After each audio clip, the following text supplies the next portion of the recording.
that up, live? fanboys and fangirls? Did I say that live?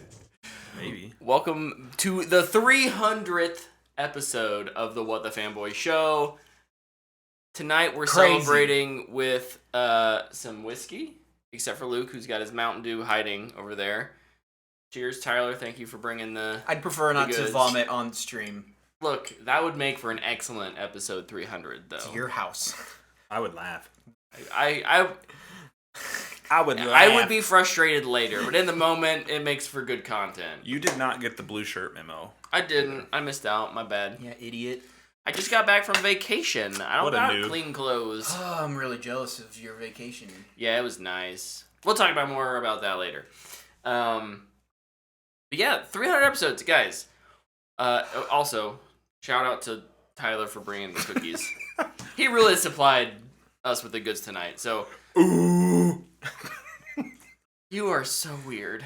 Sometimes. And I love you because of it. It's crazy how it does taste like chocolate milk. It does, right? It's so strange. A chocolate milk cookie. It's a chocolate milk cookie, and it does actually taste like chocolate milk. It's really weird. You're going to give me diarrhea like it chocolate looks milk? really good, It might. too. I'll zoom in on that later, I guess. But yeah. Make a super cut of crumble cookies? Yeah.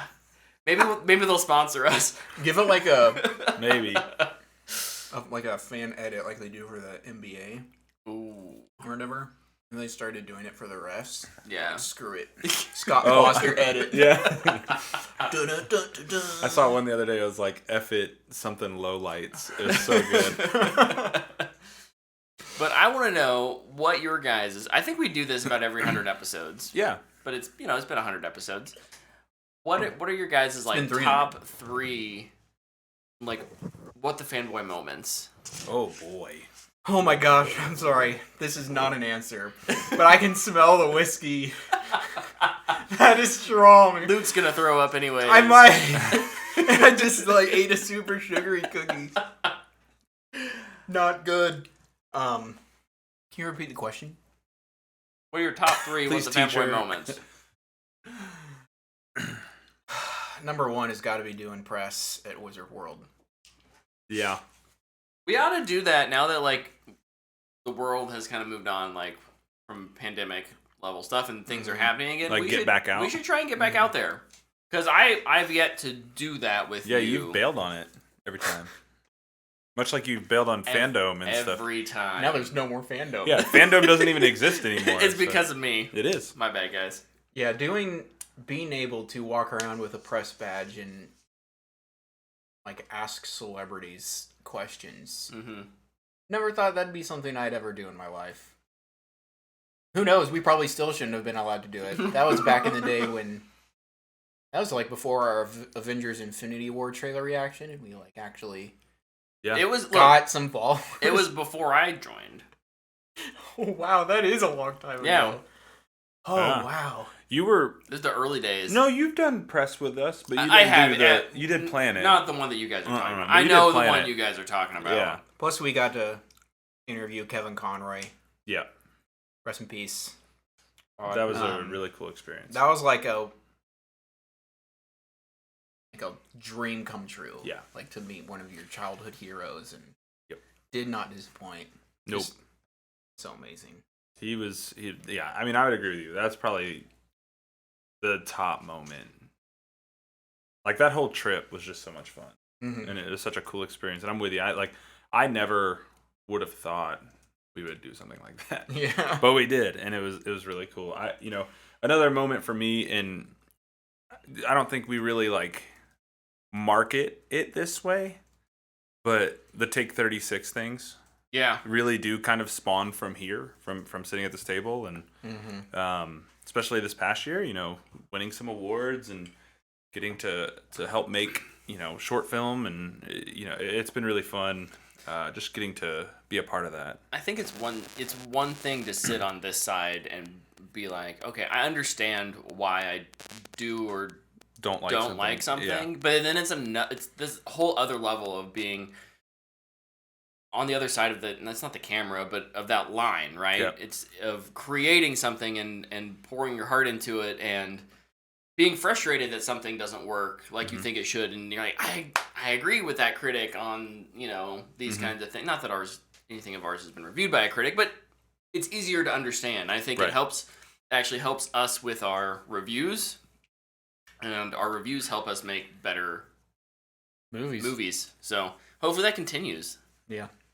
Yep. Fingers crossed. Yep. What about you?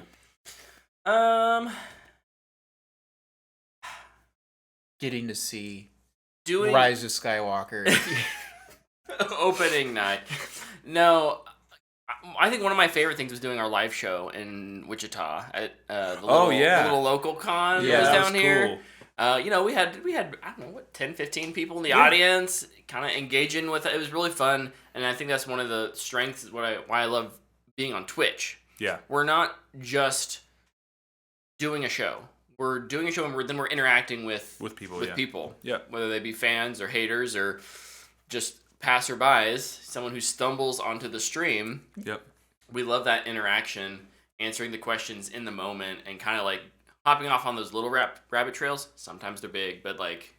Yeah, and then steering it back on. That's a really, really fun part for me. Yeah, I mean, this is, I think, probably an all-encompassing, and I probably speak for all of us when I say this, but also just getting together every Monday night, hanging out, getting to be with the guys. Like, it's so nice to have something on the schedule where you can spend time with people you care about, have some fun talking about things you enjoy, and occasionally somebody, they get something from it. Yeah. And it's cool. Like, when Luke and I and Chris kind of talked about starting this thing, we were sitting at Buffalo Wild Wings just kind of doing what we do now. And we were like, we should just record this. And like, that's kind of how this whole thing started. And like, since that has, kept up, and even through a little roster change and a couple studios later, like, the fact that we stay consistent, the fact that we're constantly getting together every Monday night, having that time, that community, it's really special to me. It means a lot.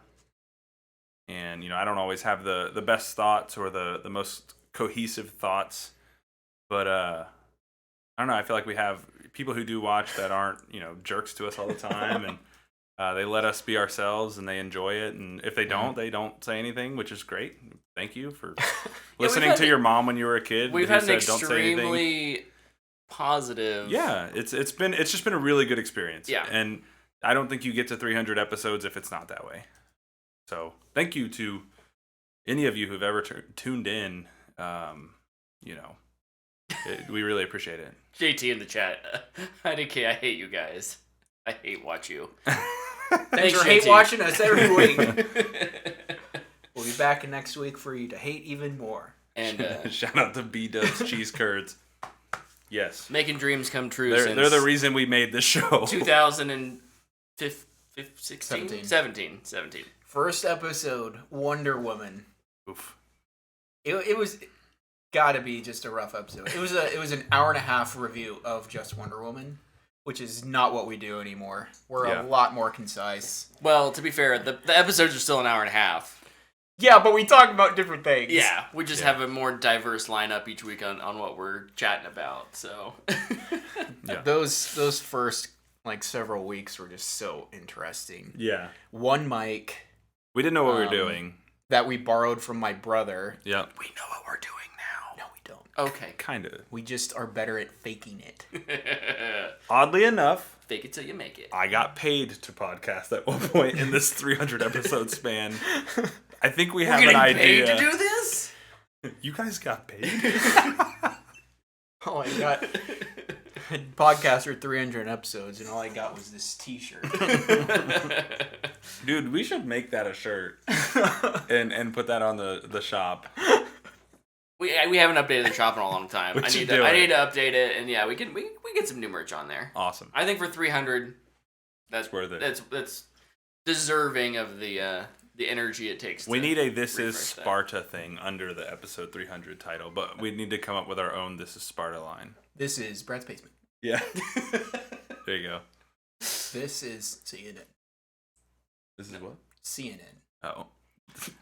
Luke is looking to get sued at this point. I'm not sure why. If they sue us, I'm gonna retweet every thing they say about them. Bad press is good press. It's good press, baby. No such thing as bad press. That's right. Any other notable moments before we move into our show proper? I want to say, I think it was your mom made us an episode 100 cake. Oh, yeah. Fantastic. Thank you, Julie. That was awesome. My mom's chocolate cake is so good. And these crumble cookies. Hashtag not sponsored. Very, Very rich. Also very rich. I can barely finish my little quarter Dude, of cookie. it's a lot. It's a lot. Yeah, I don't know. I mean, there's too many moments to count, and we've done 300 episodes, so I can't really hone in on any specific, moment-to-moment thing other than the big things. But I think watching Luke drive toy cars across the desk, That was for F9, right? definitely up there. Yeah, I think so. You bring it back for tonight? What else? I do have a car, actually. I just forgot to get it. We live streamed our Game Awards show one time. That was a lot of fun. And we ended up dancing at one point. That was interesting because somebody super chatted us. Yeah. I'm not taking it out. The Ashton Martin. Why do you have that in your backpack? Because we're reviewing Fast 10 Years Okay. seatbelts. And I just left it in the backpack. This is my former junior high youth pastors that collected Hot Wheels.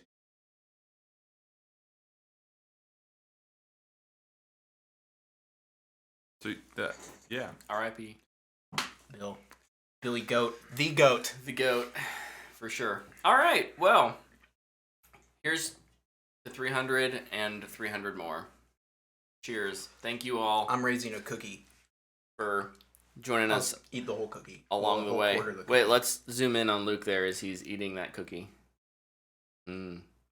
Get right up in there, good Mike. technique. Go. Chubby bunny. We're definitely going to be losing viewers now. Okay. As the numbers. Man, that's a good cookie. We had some new trailers drop this week. I was gonna have Luke read them off because he had them listed so nicely earlier, but he's across the room now. He's back. Cleaning up. Yep, he's back. He's also got a cookie in his mouth. Tyler, is there a trailer off the top of your head that you want to start off with? I mean, I'm gonna start with the creator. This is a huge thumbs up here. Gareth Edwards. Yeah. Made my favorite of the new Godzilla movies. Yeah, it's a good movie. Because Shin Godzilla? the legendary Warner Brothers Godzilla movies. The also directed Rogue One. Kind of. For the most part. Mostly. Most of Rogue One. A movie about AI in the 2023 feels very timely. Yeah. And looks really, really freaking good. It does look really good. I mean, look, John David Washington, give that man a gun and a mystery, and it's like, I'm in. Yeah.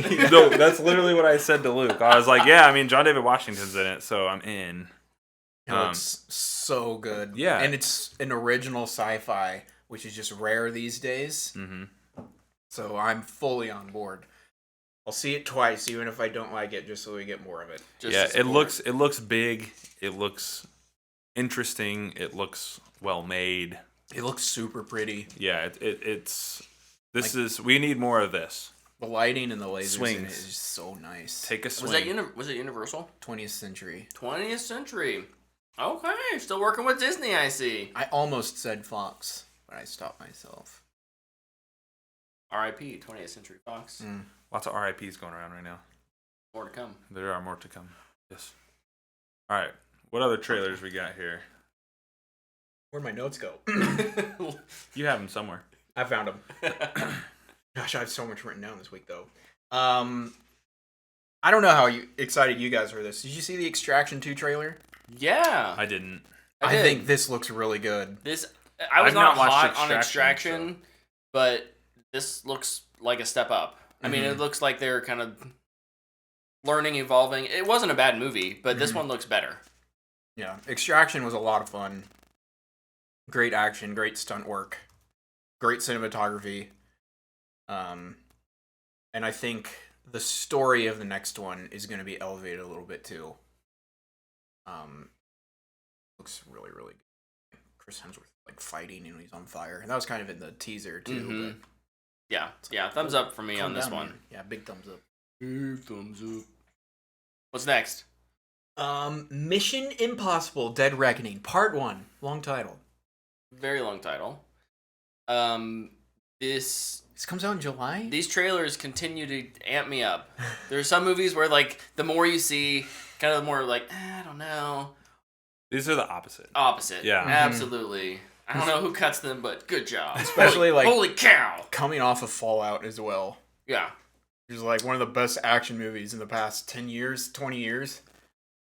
Oh, it's got me all sorts of excited. Yeah, I'm fired up for this. Yeah, there are franchises that exhaust me, and then there's franchises that excite me, and this is one of those that excite me. Like Fast X doesn't exhaust you, but it's okay if you want to admit that it does. I was maybe that was a little tease for later. Maybe burying. If there's a problem with the exhaust, you should probably take it in to the car fixer guy.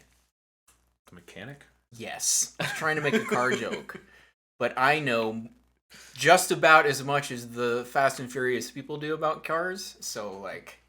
Not that but what much. do you know about physics? Quite a bit. We'll talk about that later. Yeah, this one continues to look huge awesome. thumbs up. I can't wait. Yep, agreed. What's next? This one just dropped today. It's the Color Purple is getting a remake, Yeah. reimagining. It looks good. Agreed. I watch haven't this. seen the original. It's good. I should probably watch it. It's good. And yeah, I really think that this one looks good too. The acting looks good. He's down for a musical. Mm-hmm. So. I'm not typically down for musicals, but In the Heights though. But In the Heights, it did get me. It kind of got me like okay, maybe Wicked comes out next year. Maybe they can. Have you watched Hamilton? Yeah. Okay. It's also a play. That was a stage. Still. I can watch a stage play musical. Okay. Those I didn't know if you needed to distinguish that. Yeah. For some reason the That is the third time I've used distinguished. You're a How many distinguished times gentleman. Can you use it during the rest of the show? Oh man, I don't know. I think you need to use it at least 3 times. Every in the time Fast and you Your Seatbelts use it- review. I'll take a sip. Distinguished. No, not you, Tyler. Oh, darn it. Call me distinguished. Luke is a distinguished gentleman. Oh no, what have I done? Thanks, Governor. The last movie trailer that I have is Killers of the Flower Moon. Mm. I feel like we don't usually text links of trailers to each other. Yeah. It's usually like, hey, here's the Twitter or the Instagram. Mm-hmm. Like you go and watch it, but like I straight up just sent the link to you guys. This one looks good. It looks real good, and I know somebody who's read the book that this is based on, and like he raved about the book for a long while after he read it, and he watched the trailer and he's like, yeah, it looks good. Looks good. Great things coming out of cans. Can you do the can with it? Yes. It got one of those classic articles about Like the 11-minute standing ovations and stuff. they're still standing. Ow. They're still clapping. Indefinite standing ovation. Scorsese's like, see, this is cinema. Yeah. I mean, look, He must distinguish the himself guy from makes the crowd. good movies. I've seen The Irishman. Other than maybe Luke's opinion, The Irishman. They missed it. Said he has to distinguish himself from the crowd. My mom has read this book and That's was gonna hate actually me by the in end of this. Oklahoma when they were filming this. She got to like walk by and see the set, Sorry, carry on. and she was like, "This looks really cool." Which, for like my mom to get excited about, it's based on a true story, so it's a little historical. She enjoys that stuff, Yeah. anyways. But it's also like, it's way more of a cinema movie than Yeah. she would typically get into. So I'm hyped. She's hyped. Dude, speaking of movie sets, yeah, JT's about to say it. JT in the chat, I'll let you say this because you did it. But JT was in Oklahoma over the weekend, Mm-hmm. and there's a movie filming down there, and he saw the production for it. Did you get to be an extra on set? No. Oh, darn. Was it Fasten Your Seatbelts Part 2? No. They were filming. Okay, in he Oklahoma. wants me to tell you guys. So he drove through Fairview, Oklahoma, on the way down, and they were filming Twister. Let's go! If my grandparents' house is in that movie, I think it was Fairview, right? JT, correct me if I'm wrong. He's from Fairview, isn't he? He's from. I mean, if it's some not tiny Fairview, little place. like the other That's Fairview. like semi big town around there is like Enid. It could be Might have been Enid. Enid. But yeah, that's crazy. Why are we? Fairview, yeah. Why are we even here? It was Fairview. I've got lodging. We'll go. Let's go. We'll be in a movie. By the time he had left, all the stuff was cleaned up. How dare they finish that quickly? Yeah, it was really cool. JT like texted me. He's like, "Dude," I was like, "Whoa!" I was like, "Go back, take pictures." He Figures tried, the one week my grandparents were out of town. There. You were also out of town. So. Okay, that's fair. Point. It's okay though. That day. But yes, Killers of the Flower Moon looks awesome. Can't wait. I'm nervous about seeing more. No, I'm not really nervous about seeing more trailers. Only that I don't know the story, and so like I almost want to go in as blind as possible. It's what started the FBI. Ooh. FB. Maybe I'll read the book. You ain't reading. I was waiting for that response. Okay. Maybe I'll read the book. Let's all. You have a better chance than this fool. What? Still gotta finish Dune. How dare you? Oh, that was a terrible shot. I don't think he's made a shot all series. Who was that? The NBA playoffs are also happening as we record. Luke, who's playing tonight? It's Denver and LA, and Denver's up 3-0. Oof. The Lakers win tonight, though. They'll set up that gentleman sweep for Denver. All right. Well, I think that's the last trailer we have. So We have a game trailer. Oh, did I miss this? No, you Mortal watched Kombat? it. The Mortal Kombat 1 trailer. Shows you how much I care about Mortal Kombat. Anyways, there's a Mortal Kombat trailer that showed absolutely zero gameplay. Do you really need gameplay for Mortal Kombat? No, you though? don't. No, it's just a This. cinematic CG rip them apart, blood and gore everywhere fest. And It was pretty cool. it's resetting the timeline of Mortal Kombat. Now I I need didn't the get trailer that from the trailer. Did you listen to it? Yeah, but I don't understand what's going on. He's saying how he's resetting time. So, at the end of Mortal Kombat 11, Liu Kang becomes a god of time. Spoilers, bro. And that's fine. It came out 2 years ago. If you haven't beat it now, you won't beat it. It's also Mortal Kombat. And yeah, exactly. You're not like running to the store for the Mortal Kombat story on opening night. You're running to the store to get Mortal Kombat so you can rip people's spines out of their body. Whoa. Anywho's, and so he kind of is rebuilding the timeline in a way that is hopefully peaceful and prosperous. But as he says in the trailer, there's always something to fight for. So I think this is cool.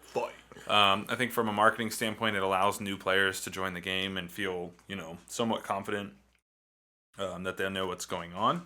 I would recommend, if you have not played 11 and you have Game Pass, it's on Game Pass.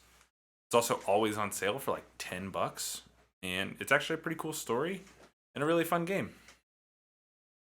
Are you guys punching me? Thumbs up for me on the Mortal Kombat trailer. Also, I don't know how they continually up the ante, but they do.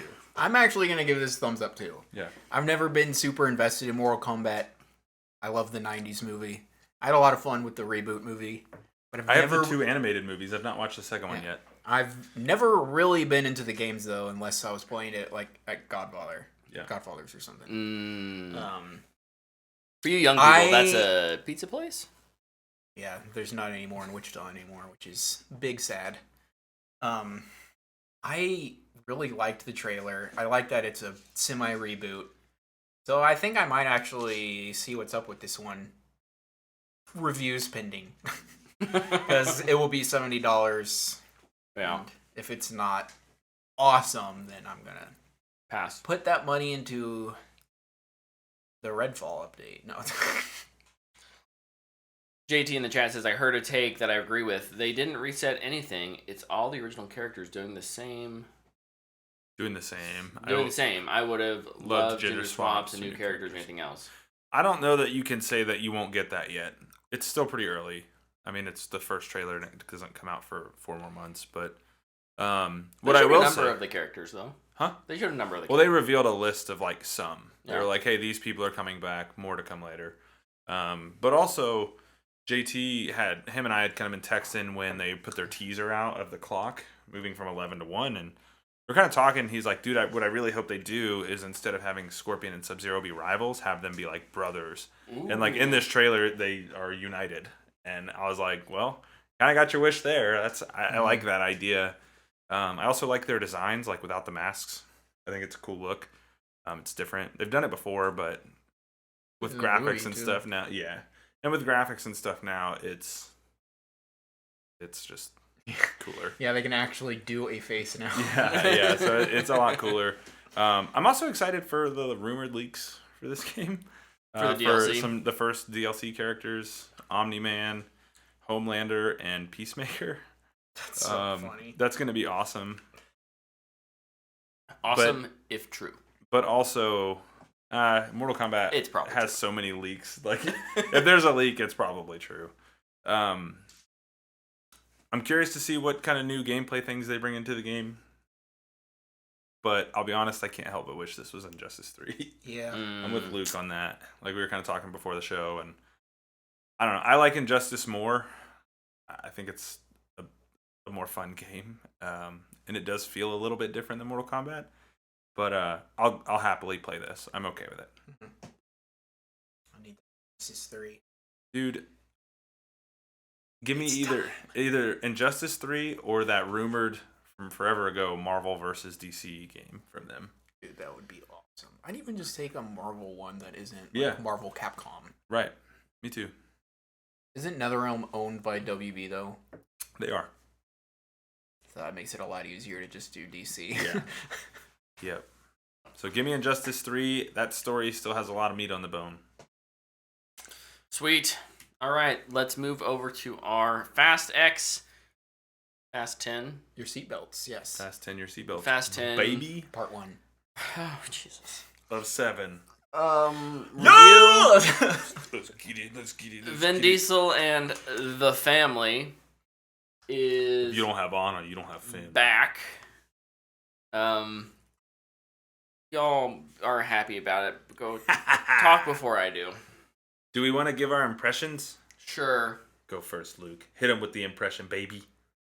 In my Letterboxd review, I just talked about how they're always able to make things so absurd. How they just never run out of ideas. And I am never tired of it. I love it. I'm like, what are we going to do this time? This time we played Rocket League. Like, yeah. Yeah. It was so much fun. It is a very interesting ending, though. Which honestly really kills the vibe at the end.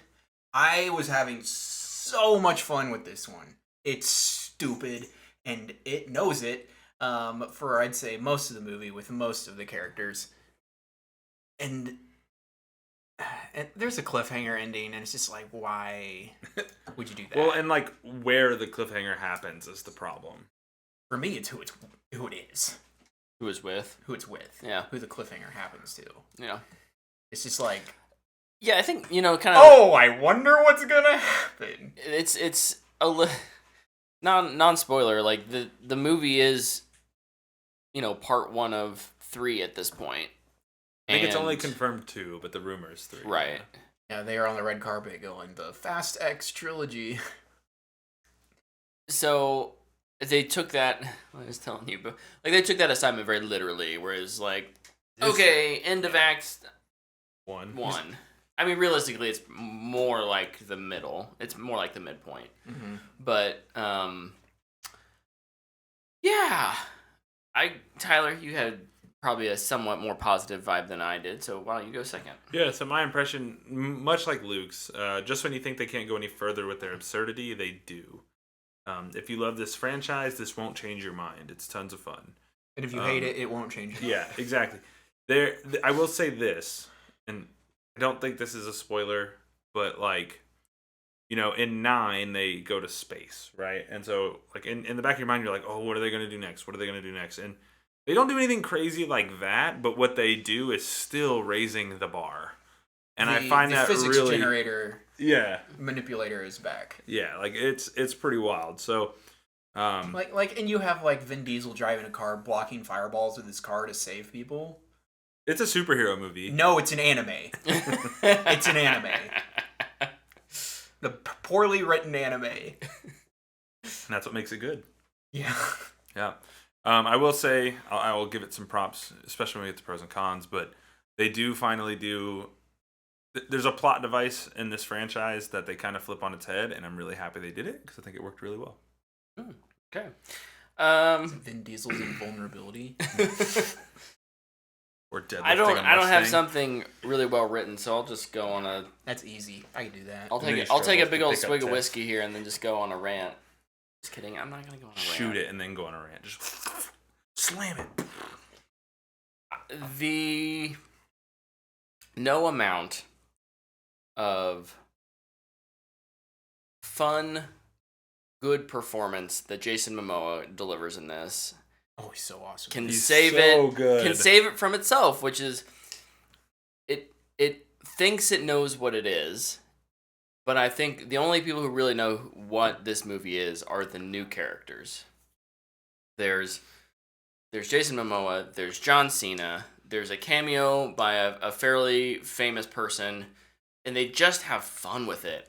And other than that, this movie refuses to have any fun with the characters. It has fun set pieces.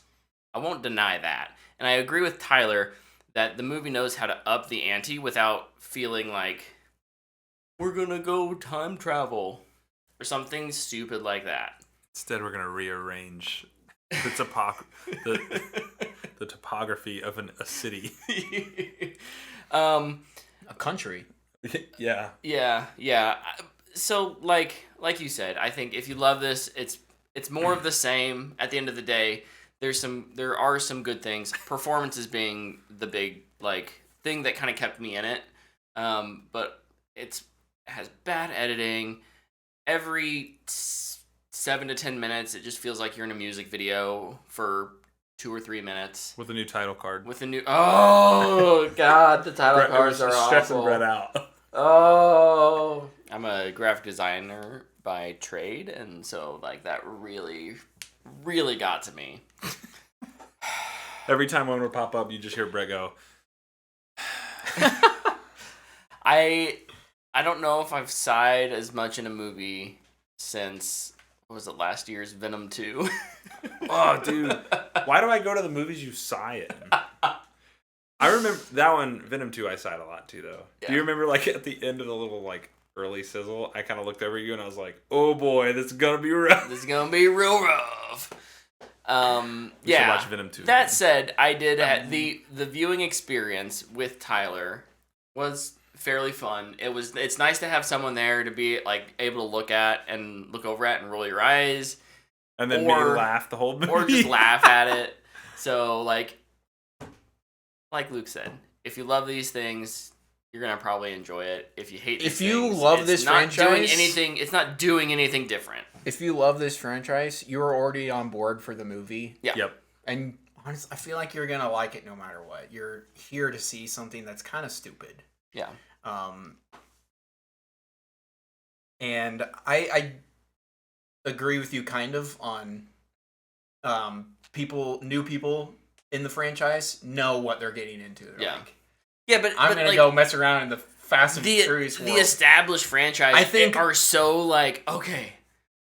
We've got these characters, we've kept them over 10 years, we've built them up to it, but the writers just need to have a little fun with them. I think they try. I think a little with Tyrese in this, but Tyrese is always kind of the butt of the joke, and he continues to be so.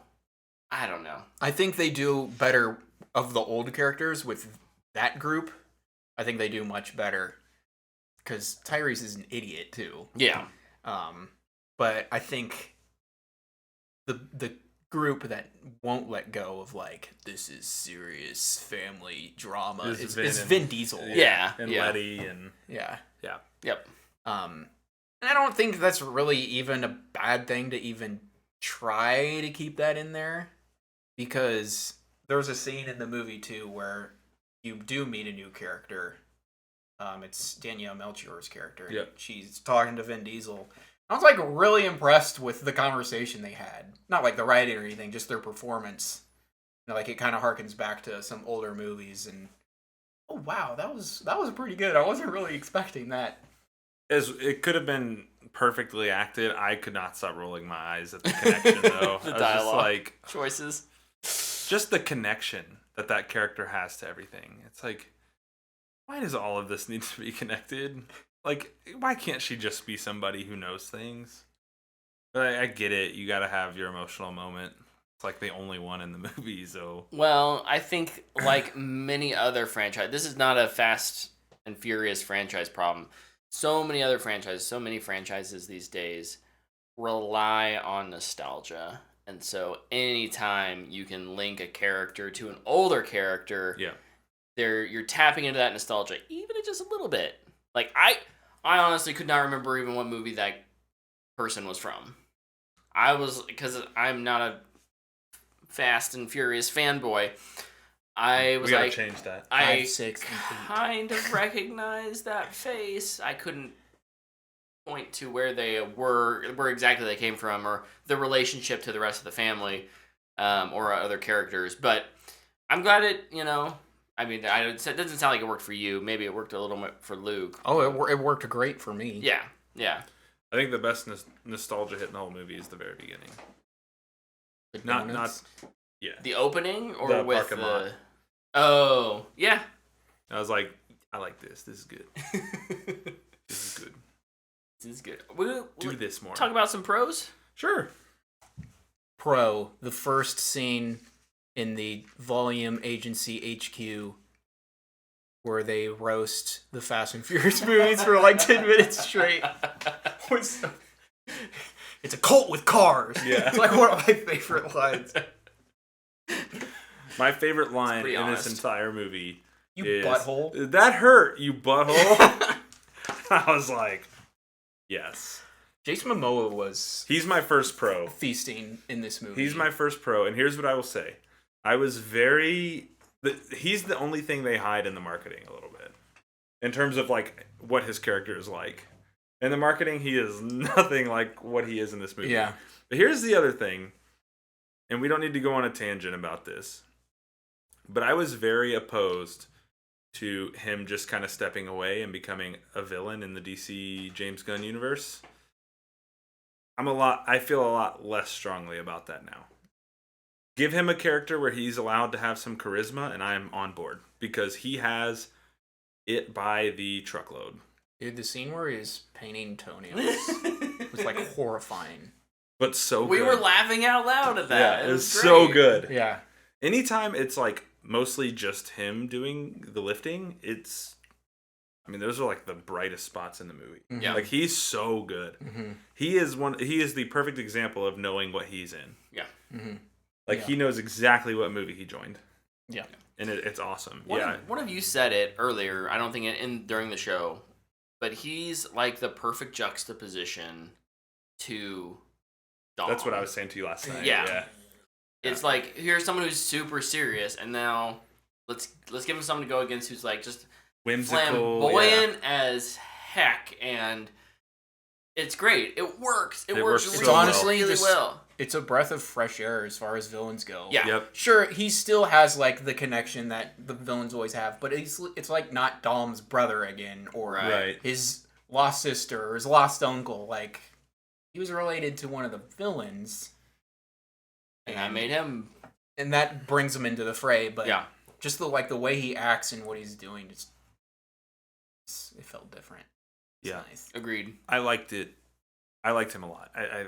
Again, He is the best part of the movie. yes. Mhm. And I'm more open to him playing Lobo now than I was before. You know what else makes this an anime?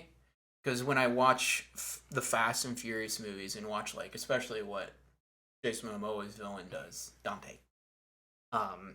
Like, when I watch Naruto and they're having a fight, there's always one character, good or bad, does something, and the person they're fighting's like, "What? How did they do that?" And then they do the exact counter, and they're like, "I knew they were going to do that the whole time." And that's the entire episode. That was this movie.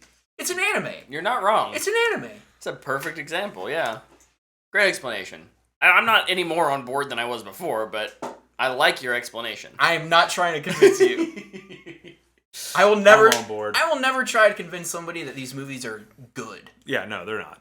I might tell somebody if they like something that's kind of dumb and lots of fun and absurd that they'll have a good time watching it. Yeah. I'm not gonna tell my mom to be like, you should watch the Fast and the Furious. But you also have to be willing to just laugh at the absurdity. Like, Yeah. I just think that's important to know too going in. Yeah. And we're playing Vatican City pinball. Heck yeah, baby. It's like, And we're using awnings to block flames. Dude, he becomes so much of a superhero in this, where he's like, I have to save these 3 civilians. Yeah. As he's like killing cops. Also, the cops in Rome just no regard for their city. Like they're like, oh, there's a bomb flying at the Vatican. They're like, we got to take out Dominic Toretto for sure. The Vatican can die. It's cool, man. But whatever that thing is, we're just gonna shoot at it. That seems like a great plan. Also, Yeah. for a long time, I thought that the bomb was like being remote, like kind of like BB-8. It's a ball Yeah, 'cause that he's like, has some I guess sort of I'll roll it, yeah. mechanism, right? But no, it's just gravity, and it just so happens. Again, this is the whole physics The thing. bridges, like the walls are like Oh. rounded, so it'll just kind of roll along. I'm like, yes. And then the way they kind of semi-save the day, the way that scene ends, just makes you go, WTF is this? You've done everything you can. Not everything. What? Dude, oh man. I love it so much. look at that so smile cheesy. he's got. So dumb. Don't tell me he done enjoyed It's these, so man. cheesy. It's so great. Oh my gosh. My next pro is going to be, and we'll probably have to wait until spoilers to talk a little bit more about this, but just a plot point that was long overdue and really needed to happen, and they finally do it in this one, and it works. It's And a it take. works- It's a take on not to get. It works more really into well, it, too. but it's a take on a trope. Yeah. They play with a trope of the franchise in Yep. a really Strong way, I think. yeah refreshing way. It's done really well. I know what it is, so I can, Yeah. Yeah, we talked about it. we did comment on that. I've already gone through all mine. Man, you think I have positives on this movie? I have one more. Just the ridiculous set pieces. They're ridiculous, and it's a pro for me. I love it. I'll take more of it. Give me 3 movies in this Fast X thing. I I'm legit down. want them to do something where I go, no. See, then you need to have expectations like mine, because I'm like, no. The No, whole- every 5 minutes, I'm like, no. I just love it too much. Between the set pieces and the just completely idiotic decisions that Dominic makes in this movie, my it's gosh. so good. It's like Oh my gosh. I don't want to be found, but I'm gonna show up to the street racing event where I would definitely be hanging out. But then he's like, I gotta find this dude. Like, oh boy. Dante just one step ahead. Anime villain. What'd you guys think of soundtrack score? Pretty on par. Pretty normal. Yeah, I was Anything- pretty in line with the rest of the franchise. Yeah. I know you were bobbing your head at one point. Yeah, there were. You were vibing. I there was like, were- okay, I Brad. dance when like the music comes on because like it's hip hop. Like I like Yeah. hip hop, but as far as like overall just sound, I think they could use a little cleanup in their sound department. editing department. It felt pretty messy sometimes.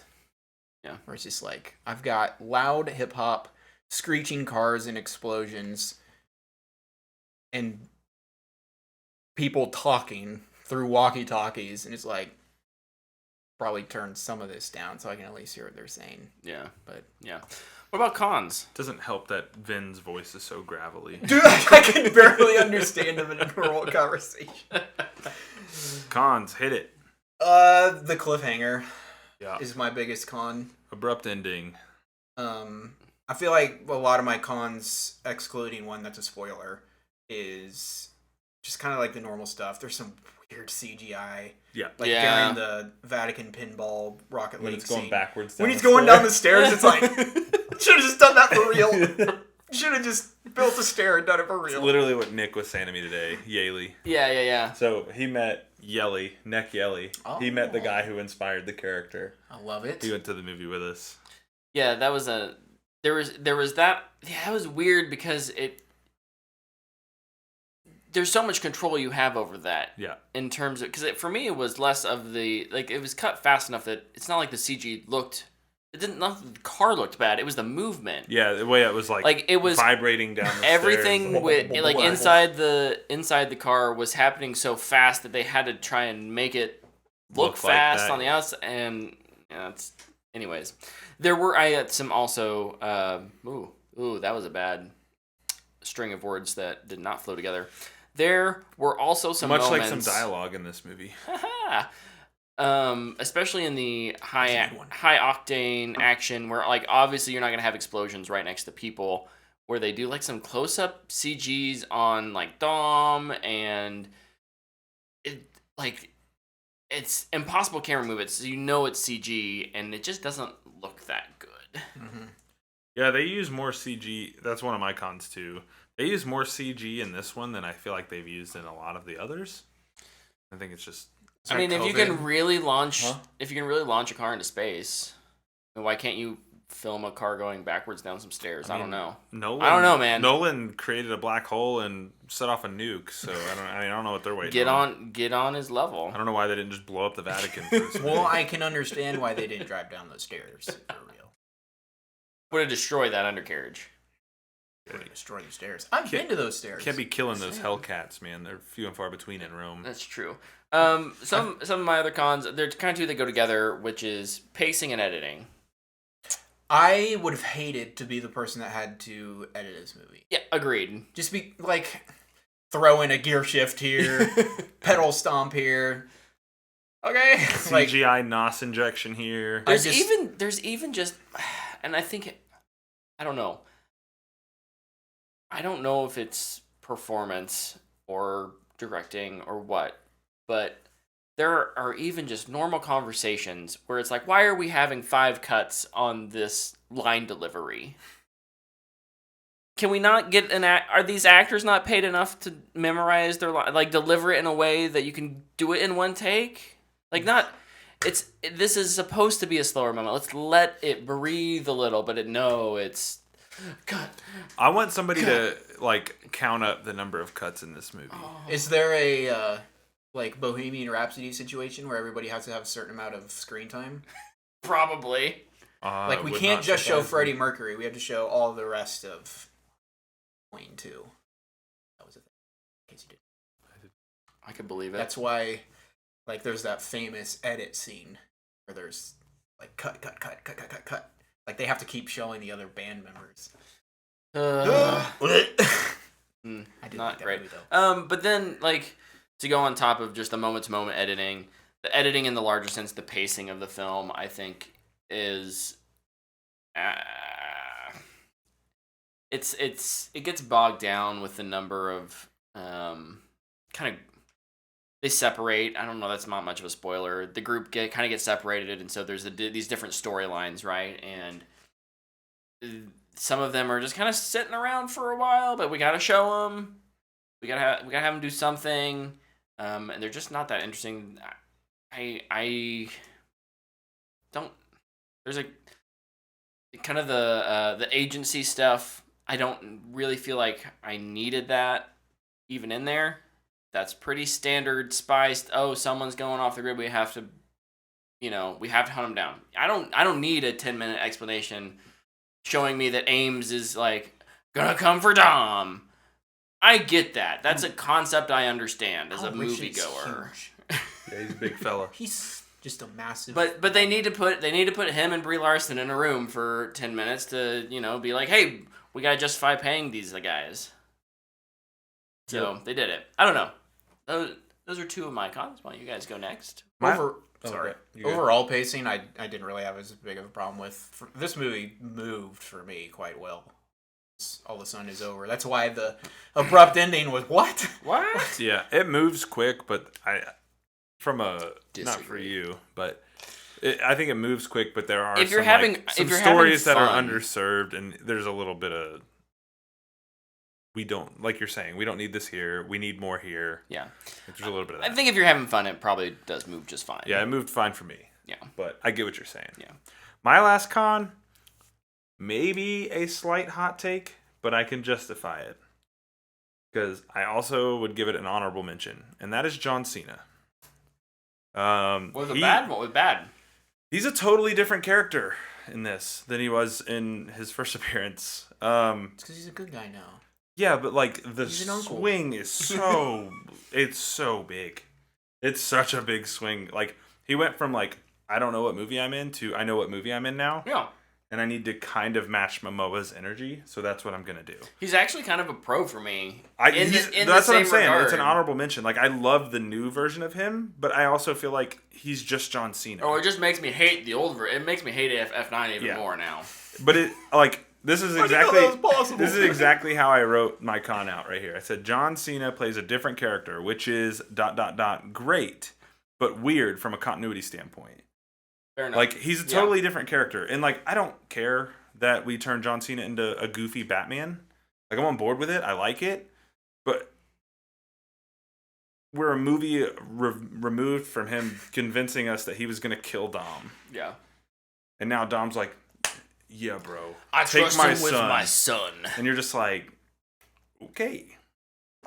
Greatest cinematic but he's twist. Awesome. He's greatest awesome. Cinematic twist would have been if they had managed to turn this into a Batman and Robin, like F11 or whatever, F10 Fast 10 Part 2 is Batman and Robin with John Cena and B, whatever, what's his name? What's the boy's name? Brian? Boy. It's Boy. Brian. That's right, little Brian. Yeah. Oh, yeah. Which is also its own weird thing. That he named his kid Brian, even though Brian's still alive. Like, I get why they did it, but I just always think that's funny. It's okay, he'll be in the next one. Yeah. But, no, like, I loved John Cena in this movie. Yeah. But, like, the continuity thing for me is kind of I thought him and the kid had some of the funniest scenes. Oh, they were great. Like, they were great. Like, when he's telling him not to cuss, he's like, no, now you can. That was awesome. Like, yep. Yeah, he's, like, rolling through the reasons he can cuss, and he's like, no, this is okay. No, song lyrics, stub toes, and cannons on the side of a car. Like, I loved John Cena in this movie, but from a continuity of the franchise, which I don't ultimately care that much, it's just weird. Like, it's a big swing. Quit being so analytical, Tyler. I wanted to, but it took me a long time to watch him in water sandals walk through an airport and be like, this is the same dude who we truly thought was going to end Dominic in the last movie. And no, he does not. But, yeah, that's my only other con. What are your guys', before we get into spoilers real quick, where do you guys put this on our dumpster fire to booyah scale? Fanboy worthy. It's a fanboy worthy for me, too. Do it. You guys are right in the sense that if you are a fan of this franchise, you will probably enjoy it. Just say booyah and get it over with. Yeah. But it's a straight to streaming. I wouldn't pay money again for. I wouldn't have probably paid money for it in the first place. So let's drink the rest of that bottle and go see it tonight. Oh my gosh. That's the one condition in which I would probably go see this movie again. Luke's like, I'll go. I want to watch that so bad. Not the movie. Brett. Yeah, I want to watch Brett. Yeah. We come out of it and Brett's like, that's the best movie ever made. Just fully enlightened. I had an epiphany, guys. You walk out, his like eye color has changed, and you're like, "What is happening?" He just starts ascending, lifting above the ground. I walk out. I get it. The lights come on, and my hair's all gone. I'm just bald. God, you're no longer yelling at the cloud anymore. You're just like, this is I hug cinema. you emotionally. Yes, you guys are my family. Yeah. If you don't have honor, you don't have family.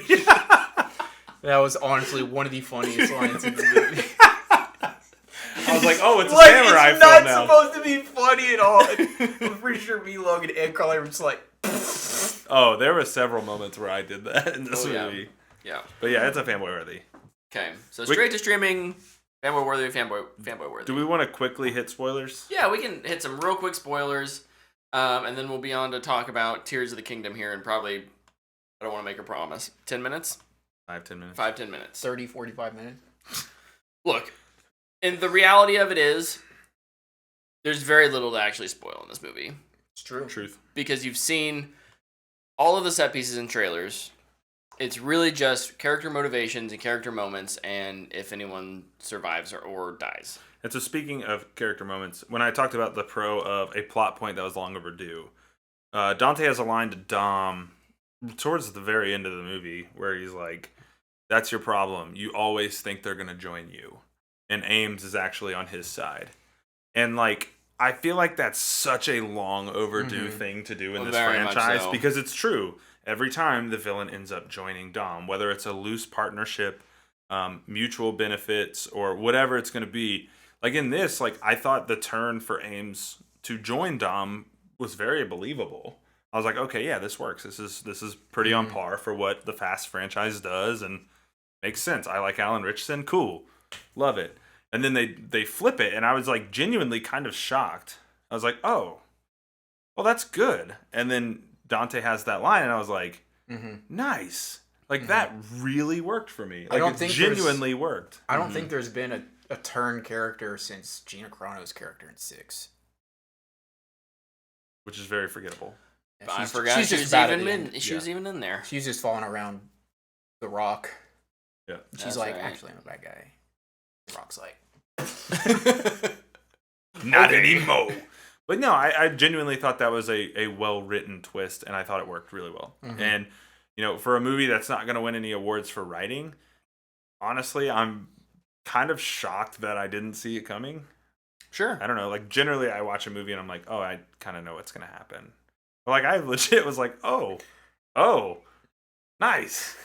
And it could be good. I agree. Yeah, me too. I was like, oh, snap. But they do a good job of playing, like, with him being in the control center. Right. Not thinking that maybe he's just in a control center at a dam. Yeah. Not a plane. I was like, man, that was smart. Smart. Yeah. The other, I don't know, kind of spoilery things, the 2 cameos at the end leading up to what is going to be in the next one. One of those is going to be my prediction. Gosh darn leakers, man. So, yeah, we got the return of Gal Gadot in Antarctica. Cut. Great job. Honestly, the other one was much more surprising. But also not surprising. So, like, yeah. Okay, yeah. The Rock is back. The Rock is back.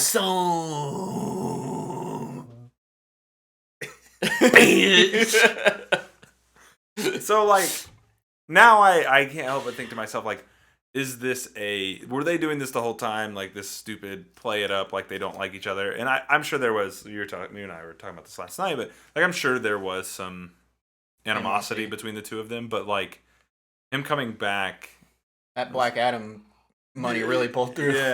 Yeah, like I think it's that. I mean, Brett kind of brought up last night, like what else is he really hitched to? And after I got home, I thought about it, and I was like, yeah, it was Moana, and then I was like, the XFL? I don't know. He's got other business. He's got other business things, but in terms of movies, yeah, you know, he Jungle Cruise 2 has a certain amount of time that each year he's dedicating to. He's a movie star, right? Like that is his bread and butter. Everything else is going to be secondary. He wants to be he's gotten that taste. He wants to be a star. I don't begrudge him of that. So if you're, you know, not AAA, that's a video game thing. If your blockbuster franchise, the DC universe, is going through a reboot and your stuff gets scrapped, what are you going to do? Go back to what you know. It's going to make money. Yeah. It's going to be a great paycheck for him.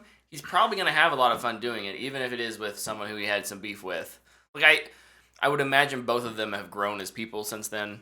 Wounds generally heal over time, and you know, a big enough paycheck can make you put on a smile for just about anything. And who knows if they'll ever be in the same ring. Yeah, they could. Yeah. The other weird thing about that. That's how we'll know is if in Fast 10 Part 2, if they're never in a scene together. Well, I mean, we have so many characters that aren't like Charlize Theron, Michelle Rodriguez, and Gal Gadot are in Antarctica. Yeah. He could hook up with them. Yeah. While all the people try and survive a dam explosion. Yeah. A dam explosion. I do, like, I feel like I should have saw it coming because, you know, they have all the pictures of, like, them doing things and he's in a lot of them. It's like, he probably had to say okay to that, especially if the split was as ugly as it looked. Oh. Mm-hmm. But also, like, the weird thing about that post-credit scene, because it's like a mid-credit scene that you see that, is, like... Where does that fit? Yeah. Canonically, it doesn't make sense for it to happen after the movie has happened. Right. Necessarily. So like from a timeline standpoint, is that like at the beginning? At the end? It's not at the end because he's in the middle of blowing up a dam. Is it in the middle somewhere? Like, doesn't matter. Tokyo Drift happened nowhere near we thought it did. So that was a whole movie. I've got faith that these excellent writers can work in all this. that's true. And They're by gonna make magic happen. excellent writers, the ones that Chat are GPT, yes. on strike right now, or the Chat GPT No, they're not. They're just gonna hire non-union. They're gonna hire scabs. Vin Diesel's just gonna write it. Oh my! I would pay so much money to see a Vin Diesel written Fast movie. Don't know how I feel about that. You'd love it. My what cons, if it was like really good? Then I'd love it if it was really good. My cons were all spoiler related. Okay. The first one being, we've got to talk about it. The cliffhanger. They did a cliffhanger. They had one ready to go that would have been much better, which is, we shot down the plane with your friends in it. Are they alive? Yes, they're alive. Of course. What's going to happen next? But instead, they blow up the dam, and it's like, oh, is Dom and his son going to survive this? Yeah. He's Dominic Toretto. He's bro. the main character. The only time he's gonna die is at the very end when he gives his life to save his family. Right. His son and Brian. Both Brians. Both Brians. Such a Big weird Brian and move. Little Brian. It's such a weird move to name your kid after your best friend. Who's Dude, I was gonna name still alive. all my kids after you. Not Yeah. you, Brett. Just That Tyler. would be weird. I would advise against it. You got Tyler 1, Tyler 2, Tyler 3, Tyler the girl. I would advise The against joke is that I'm having that many kids. Yeah. Fair enough. Which would never happen. You love kids though. Why? Yeah, it's just add like It feels meaningless. 5 minutes of them like being washed away, and like little Brian is like, he's hurt, blah, blah, blah, blah. But he's like coughing or something, and then we can have it cut off. Like, I don't know, it's just a stupid cliffhanger. Whatever. The other thing that I think was just not done well was John Cena's death. Especially since, like, in this movie, I really liked his character, and his death was like... When was the last time we had a death in the family? Never. Jesse, the Fast and the Furious, the first movie. The first one. Okay. Because technically nobody's actually died. Right. Bond didn't die. Gal Gadot didn't die. Elena, I guess. Oh, yeah. That's like actual family. Yeah. Because it's Brian's mom. But no, just like, he's just like, oh, I gotta stop these cars. I'm gonna drop a bomb with me in it on them. And they just keep going, more cars show up. It just felt so, we need to kill a character because we haven't done it. Also, Yeah. the upside down shot of John Cena in the car, like, Reminded me of Citadel. it's super goofy. Citadel and its ever Ever-evolving upside down so shots. bad. I love it. I haven't watched the last week. Maybe 2 weeks. I'm maybe tomorrow after I mow the lawn. I'll reward myself with some No, that's not a reward. with a Yikes. with a glass of whiskey. Oh, okay, yeah. And some bad TV. That's right, baby. But yeah, I think you can find a more impactful place to put that if you want to kill him off. Yeah. Nobody's really died in the series yet, so why not just keep it going and even kill him at all? Yeah. Save it for the next one. Yeah. When's Jesse coming back? He is the one who is in charge of the agency. He's Mr. Nobody's brother. Is that? Oh, I just thought of another thing too that's kind of a spoiler. This is the only analytical thing that I really have about the movie. What happened to Scott Eastwood? Hey, stop thinking. Dude jumped out of the car before it exploded and was never seen the rest of the movie. He's just gone. He bailed, dude. He's like, yeah, I'm out, bro. He's This like, is. I'm Out of retiring. the franchise. He's like, this is way too much for Like, me. Mr. Nobody and his daughter are out here just messing everything up. I'm just gonna Hey, go to Costco. And The buy guy a who big plays pizza. Jesse is still acting, so he could come back. Jesse's like older brother. Is never gonna be count the him one out who of runs it. the agency or something. Never count him out of it. So this isn't a spoiler, but we didn't talk about it earlier, and it was a kind of a con for me. We actually got a race in this movie, and it's it's so not a race. Like, I understand the and I'm okay with what they do with it, which is like, hey, you have to choose someone to save. They killed that guy. They killed the one guy. That's true. Death in the What family. was his name? That guy. Racer 2. It was the guy. The guy from with the three from crosses Rio. on his cheek. But it was essentially it just felt like a straightaway, and then It's a drag race. I would have liked it to be a street race that went on for a little bit before they were like, hey, raise the stakes. It's not just a race. I don't know. Rigged it. They just don't. never just a race. They don't get opportunities I just wrote a line for them in the next movie. Yeah, you did. to really implement races, and I just felt like they did it poorly. Hot take, I know. Not really. Such a bold take, man. How dare you? How dare you have opinion? You have no honor. That's why you have no family. Gonna finish this How many drink. times have you said that? More than distinguished. True. Probably. I've been drinking this plenty without him having to say it. So. I cannot get over that line though. It's need to just check it. so ridiculous. Oh, look, a Fast 10 Your Seatbelts trailer. Heck yeah, baby. Dude, that... Oh, I leaned over when he was like using his little rocket launcher, and I was like, "This is the Twisted Metal movie I need." Dude, that rocket launcher car he had was so awesome. The El Camino. Oh, we kind of joked about it earlier, but John Cena's character literally was just like Batman. Oh yeah, He had Dude, a his kayak he had a being Batwing. He had a Batcave and a Batmobile. I mean, he worked for the spy agency. Like, He's got so all kinds of good short stuff. of like the Dude. cape. Also, like, wouldn't that Batwing just like sink because of how big he is? It's like Probably. the bottom of it is a kayak. I like how they filled it with Cockpit. 3 little bottles of alcohol. Yeah. of It's movie magic, baby. Of Smirnoff. Smirnoff, yeah. 3 Smirnoff shooters can power that thing. That's maybe why they showed it for That rosé wouldn't 2 work, seconds. The rosé, no. No, Good no, initiative, no. though. Good initiative. Jason Statham's cameo I thought was fine. I don't get the I love nearly watching naked it. guy running out of the bag, but like, I actually thought that was going to be The Rock because he gets hit by the car and was like, that person's going to be alive, and the only person that could survive is The Rock. is The Rock. The Rock would never allow himself to get put in a punching bag. You though. never know. You never know. That Maybe would he's be- I finally, would put money on maybe that he's one. finally grown up a little bit. I would put money on that one. I'll take that over. But yeah, Favorite fast race. he actually got a decent amount of trailer. Like, that was one of those that Yeah. is revealed in the trailer. I kind of expected him to be in it more, and he basically just yeets off to be like, I gotta go save my mom. He'll be in the second one. Oh, for sure. They got to get them all together. Yep. Yeah. I hope they bring back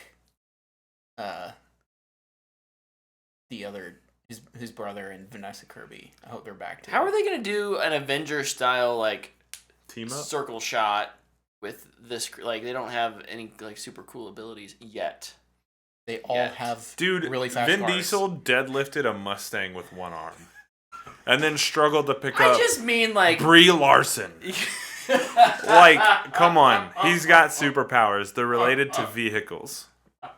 You didn't take away my car. He gets the like Captain America car shield thing going Yeah, on. oh, too. yeah, he's Or just car door as a Eating shield. 50 cal bullets with a car door. You're just like, yeah, that would definitely not work.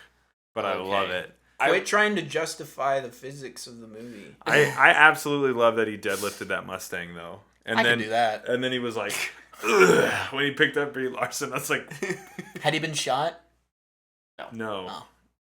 She had been shot. She had been shot. In, That the metal. in Oh the- no, but he said it passed straight through. yeah, so. it hit her in the shoulder, and she's like, I'm gonna die. And he's Ouch! like- he's I like, can't stop him from taking the God's eye. I actually liked Brie Larson's character though. I think they used her just enough. I think she was Which was fine. Yeah, she's fine. I couldn't get over the first time we meet her and she like never blinks. The entire Yeah. scene. Brett leans over and I he's could like, not get past that. he's like, but... studio Buy a note, laugh machine. don't you ever blink. Never blink. If you blink, the scene is ending and we're shooting it again. Favorite fast race? The first one. I don't know Race any of Wars? the. I don't know any of the fast races. Race Wars in the first movie. No, the first race where Brian meets Dominic. Oh. You never even had your car. That's my favorite race in the entire franchise.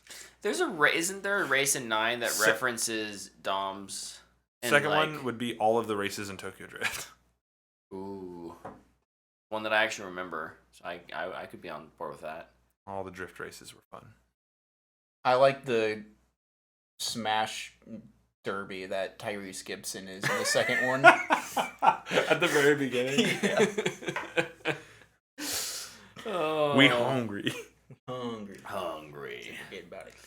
Okay, well, in the interest of time, let's wrap up our Fast X spoiler review, and we will move into our Tears of the Kingdom, The Legend of Zelda, the Tears of the Kingdom impressions. I don't think any of us have beaten it yet, but we've all played a varying amounts. Yeah. I've played a lot. Luke's played a lot more than me. I don't know where Tyler sits Also in me. I had a crazy weekend. I did not play very much. this. Actually, I didn't play at all this weekend. Well, maybe you and I can kind of give we can talk early, like the first, I don't know, 6 hours. You could maybe have less than you have that. You have less than that. Probably. Okay. Somewhere in there. I think I have about 6 to. I'm at my first 7 hours. Phenomenon. Yeah. I'm not even sure what a phenomenon is. You know, you get the quest, the regional phenomenons places. You're heading to the Rito Village. So you get the first phenomenon. Those are phenomenons, is what they're called. Way to pay attention, bro. It's just it's a main quest. That's all it is. There's like 14 main quests. I think of it as like a story quest. How about that? I'll allow it. It's the main quest. It's of the main quests. storyline. It's the quests that pertain to that. I'm actually in the same place then. It's the main. Although I've explored quite a bit, I've kind of put a pause on that. I think the opening of this game I really enjoy. It does a good job of like showing you. It's maybe a little lengthy in the cutscenes. No, I'm okay with the lengthy cutscenes. I would be if they were a little higher polish. But for the most part, I think they're fine. They work. It's a good setup for the story. I enjoy how it opens, and then I really enjoy when you open on Big Sky Island. The Great Sky. Great Sky Island. Kind of how the game mechanically introduces you to some of the new things. Yeah. It's a very different vista, and it's nice not just being in Hyrule right away. It feels alien, despite the fact that it's still above Hyrule. So. Yeah. I agree with all of that. I like that a lot. One of the things, I won't say too much because obviously I've not played a ton, but I think one of my favorite things about this game is you're clearly in the same place, but it does feel fresh still. And maybe that's because it's still early, but like even going back to places I spent time in the first game feels new. Yeah. And I think that's really cool. I also I love the new powers. Yeah. I think they're so much better. I think the shrines are harder. I think the game for the most part is harder than the first one. Mm-hmm. Freaking everything one shots you. Yeah. I like it a lot. I think it's great. I did not think they would be able to capture the magic again from Breath of the Wild for me. And they have. And in some ways kind of exceeded it. So yeah, I think there's probably a version of me 6-ish years ago that would have like loved to dive deep into some of like the crazy building mechanics that they allow you to do.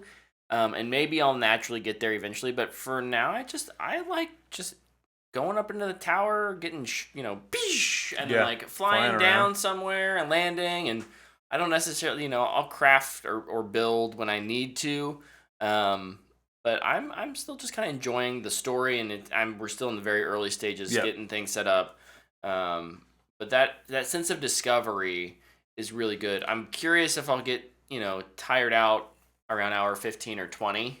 That's kind of what I'm nervous about, is that like it's a big game. Feel like I want to go do all of this, and I haven't discovered yet. Luke can maybe lend some knowledge to this, but I liked in the first game there were some very clear like, here are the 4 big things you need to do. Right, there was the the floaty things in the sky, the different, what were they called? The Divine Beasts. The Divine Beasts.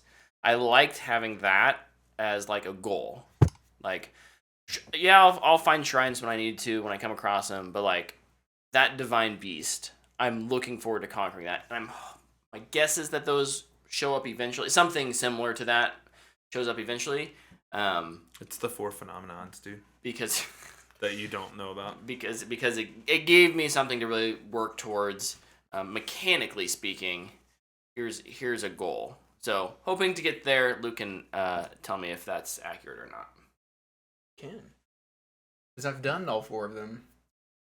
Apparently there is. I probably have around 50 hours in the game. Maybe less. Have you beat it yet? No. Okay. I'm pretty sure I'm very close. I will say this, I have gone into Hyrule Castle and have fought something in there. Ooh. That's how far I am. But I'm not done yet.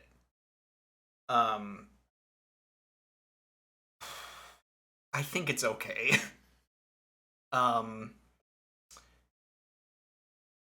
And the reason I say that is because I had a lot of problems with Breath of the Wild. And they're just, it kind of says, like you said, like, I'm back in the same place. And that's so excluding the new powers.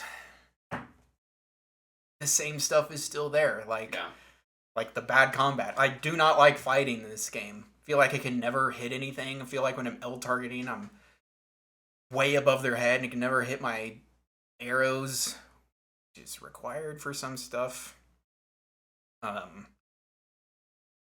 Everything one-shots you, and I feel like it's almost Souls-like.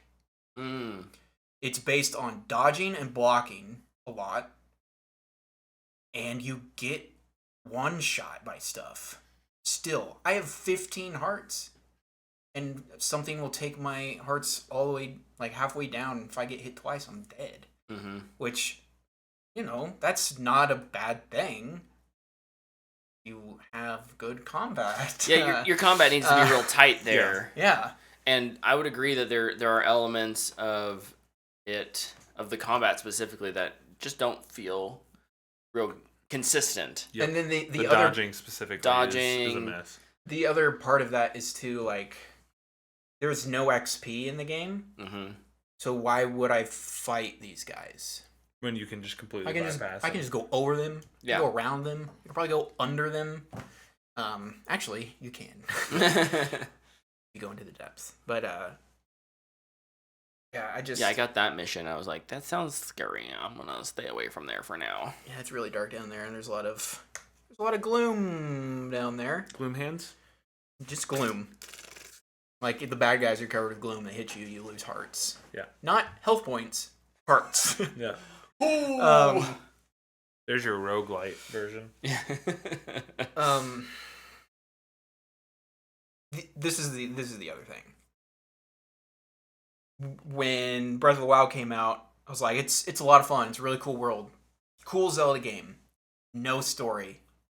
No dungeons. 4, like, half dungeons. So we'll say 2 dungeons. Yeah. And then Tears of the Kingdom gets announced. And what do I hear? It's going to have a story. It's going to have dungeons. Not true. At all. One of the dungeons, in air quotes, took me 10 minutes, maybe 15 minutes. I honestly, like, the boss popped up, and I was like, wow. The mechanic was like, wipe away some mud. Interesting. And then the boss fights are fun. Like, you get to fight Goma, which is a classic Zelda villain. So the spider, which is back. But I just felt like there was no effort really to get there. Which, I don't know, it's just... It feels like a lot of their effort from a quote-unquote dungeon space is spent on shrines. Yeah. And the shrines are way better than the first game. Yeah. I like them a lot. They feel more creative. It's not, hey, get across here. It's like, how can you get across here? Yeah. And then some of them are like mini games. Like I've played golf. That's kind of cool. Yeah, super cool. And then like you mentioned powers. Powers are awesome.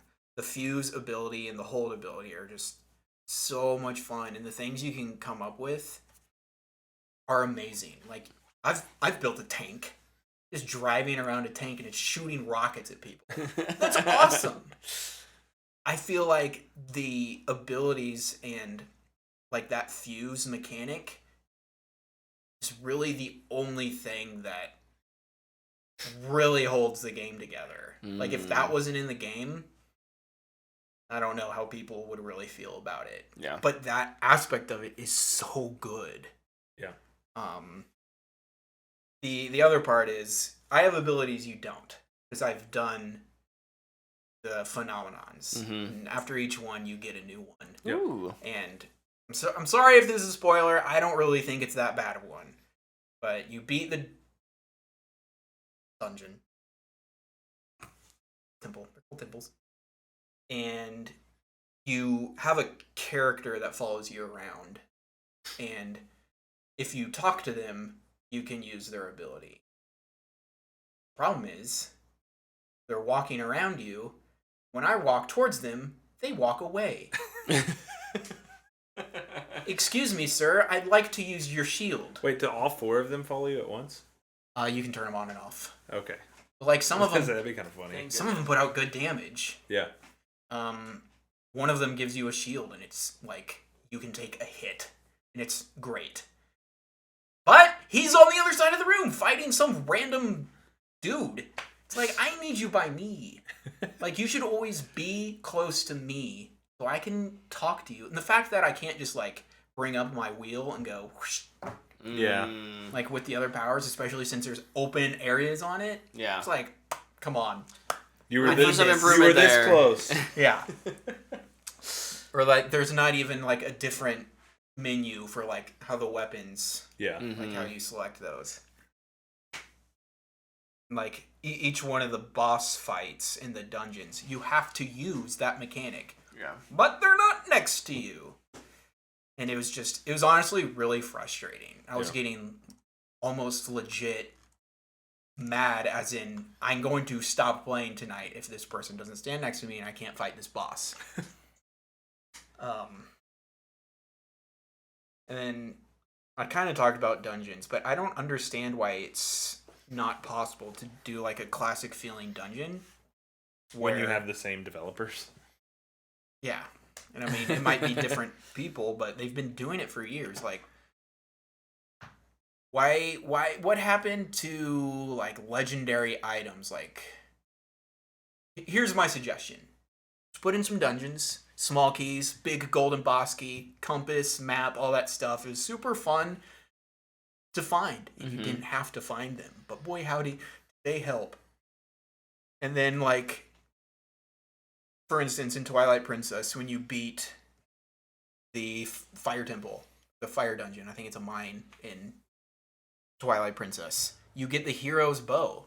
Why can't I get that bow and it doesn't break, but you have to get it repaired?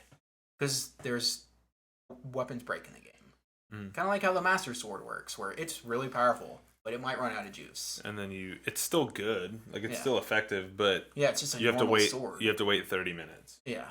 And the normal sword for it's still effective. Like, it's like a 15, I think, or something like that. Yeah, like, let me use this bow that I earned in-game, and I'm going through, now I'm in another dungeon. It's like, oh, crap. My bow is dead, the string broke or whatever, and I have to take it to Eldon and get it fixed. The Gorons have to fix it for me.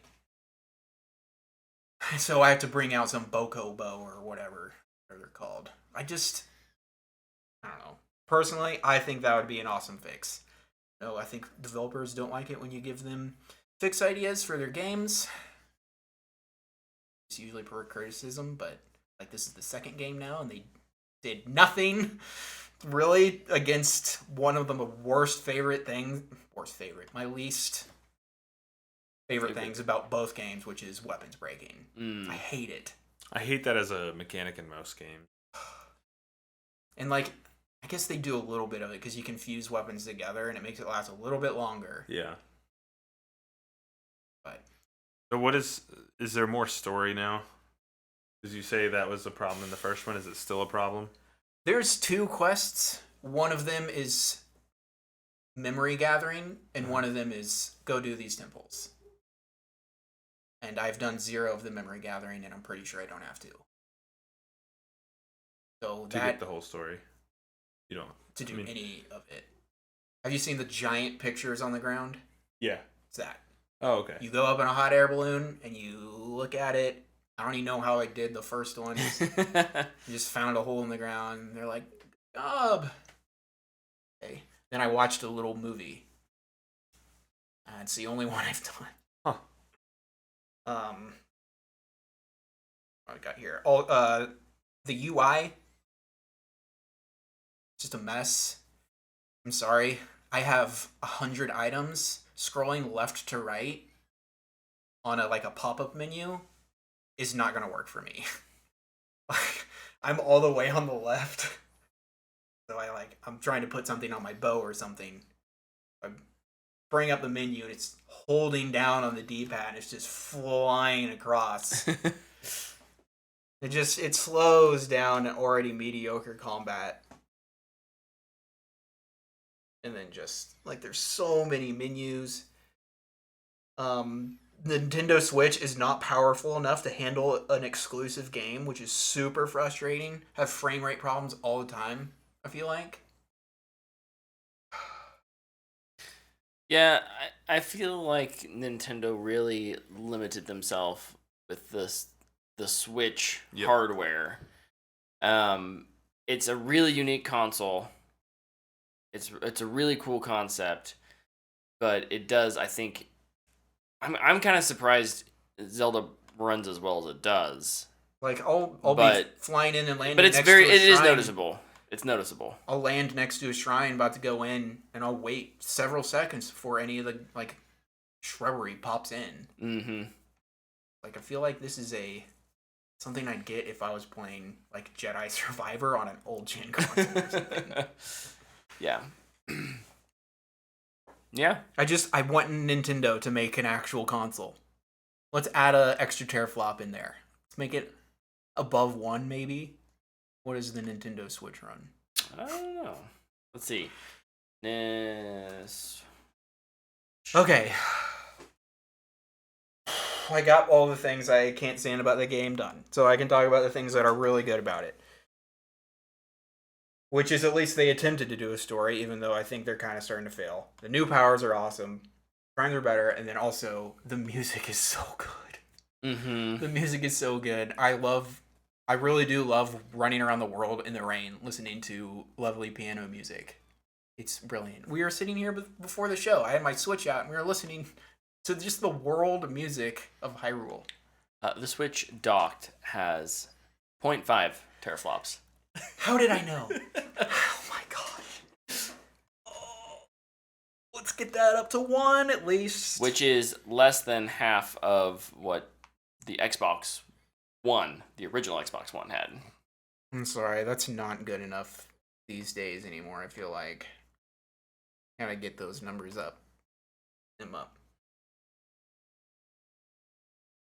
I kind of talked about it. I do think the boss fights are pretty fun. Mm-hmm. Especially the one they feel a lot more unique than the Divine Beasts did. And I think that using some classic villains even helps, but when I was in Hyrule Castle fighting a dude, I was fighting lots of dudes. It was nuts. Moments like that can be really fun. Yeah. Overall, though, it's really been frustrating. The best thing about the game is the creative freedom you have to do almost anything. Yeah. The imagination is limitless with this game, and you can go on YouTube or TikTok or Instagram and see just some of the dumbest things that people are building. Logan was showing me a video the other day, and it was the Horse Catcher 3000. somebody built a tank and put a giant box on the front of it, and they just put it over a horse. So it can't run away. It can't run away. Oh, I thought that was so awesome. And like somebody was making a Trojan horse and driving that around. People are building tanks and laser tanks and laser drones. Yeah, Green Goblin hoverboards, and it's crazy. The crafting system that they have in the game is really crazy. Ultra Hand or whatever it is. Yeah, they really did a good job with that.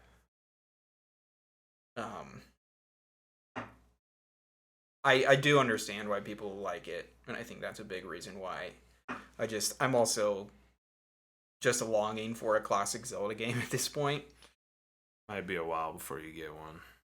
It will be the next one. I don't think Nintendo has it in them to do the same thing 3 times in a row. If it prints money. I think there's opportunity to, like, as you said, look back on some of those classic games and make sections of it more linear. Because oddly enough, they somehow made this massive open world even more open world. And there may be moments of linearness in there, but my guess is no. It doesn't sound like there's enough for us to be like, oh yeah, like yeah, it's kind of this based open world, but there's this return to form in sections, and I think that's what maybe they could do going forward. But I kind of think they're probably committed with this base open world concept for at least another game, if not more. I think a non-linear story path really hurts your story path. Sure, I don't disagree with that. If you don't, we currently are all going in the same order.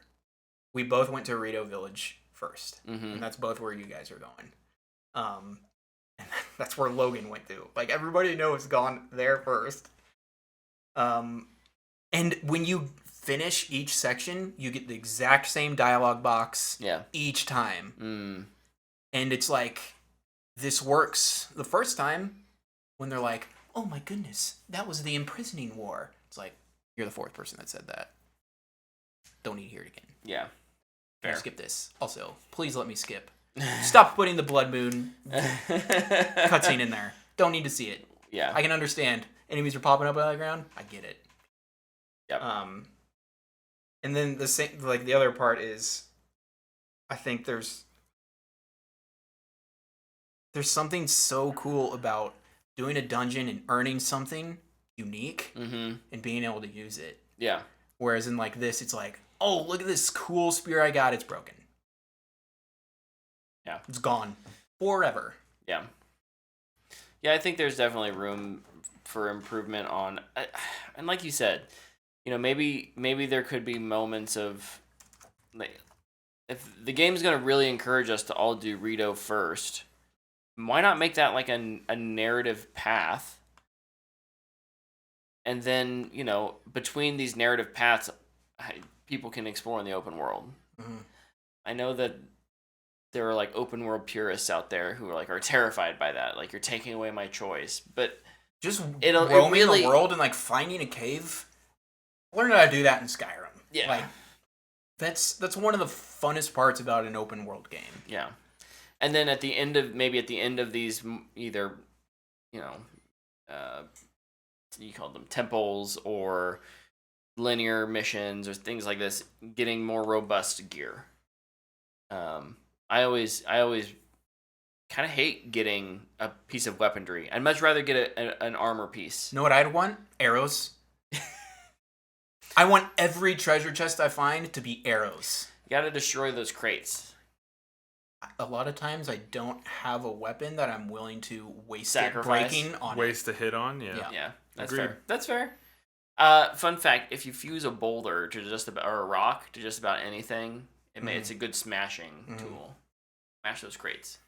A rock weapon is required for a lot of like Lizalfos armor. If you have a normal sword and they have rock armor, good luck. You're not doing nothing. Good luck. Awesome mechanic, by the way. Like that's an addition that is super cool. Yep. And it's like, crap, I don't have anything that can break this armor. Well, technically now, like, I do have an ability that I can just use to break any rock. Crazy. So, I think Tyler and I sound still pretty positive. We're a little, I also was a a tenth lot of the way. more critical on Breath of the Wild. True. I didn't love it. Us. Yeah. I am in an extreme minority in this situation, I feel like. Yeah. I feel like most people really, really love it. I think what it's probably pretty safe to say, if you enjoyed Breath of the Wild, you'll probably enjoy it. Look, we're going back to our Fast 10 strat. Yep.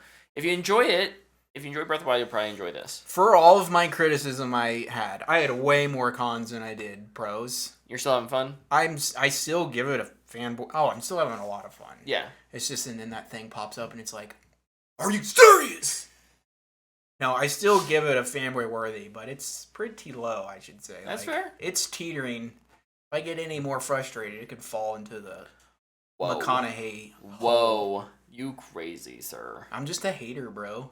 This is gonna be my hot take review of the year. I love it.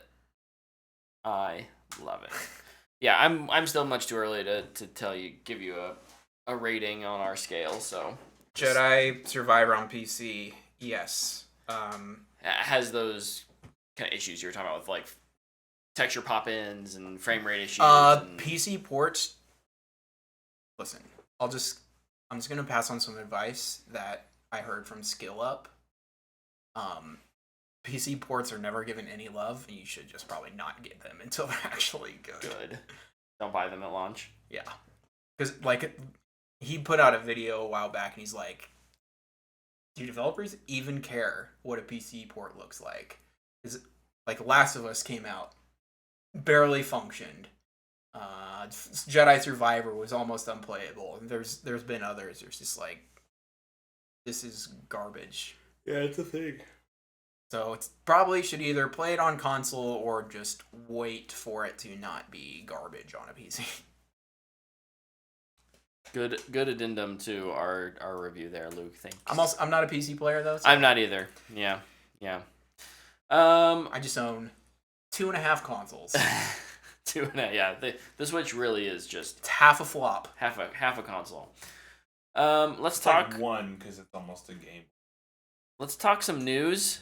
We've got a few stories this week. Who wants to go first? I'll go first. Mortal Kombat 1, we talked about the trailer earlier. It also got a release date coming out September 18th this year. So, yeah, it's a quick announcement. Oh, it comes out this year? Man, there's so many games coming out this year. Well, you can wait for it to go on sale. That's true. It always goes on sale. But, like, one thing I will say that I love that they did is they waited until it's almost ready to release. More games should do that. Mm-hmm. Instead of delaying 5 times because you announced it 3 years too early. True. Good call. I agree. Next. Paramount Plus. Paramount is losing reported a $1 billion loss. Woo! In the first quarter of 2023. Oh, half of that total. That's even worse. Half of that, $500 million, budget. is on Paramount Plus on streaming, and that paired with the news that Disney is purging its low view, things that it doesn't think people are keeping people subscribed from its service. I think it really, I'm not giving a whole 5-minute streaming wars update here, but I think it does signal that what Zaslav started with HBO Max, or remember when everybody was trashing him for that? Now everybody's trashing the people doing it. I was gonna say I still don't think it's a positive thing for creators. I think it's something that should scare creators creatives when it comes to building for streaming. But I think it's also showing that there's a lot of vulnerability and a lot of the hype around how you how streaming pays for itself was not well thought out. Did you see what Zaslav said about streamers need to start putting their stuff together before other people start like bundling them? You mean like bundle related services? Like I didn't see I the think quote. he's saying like if you have HBO, you get Paramount.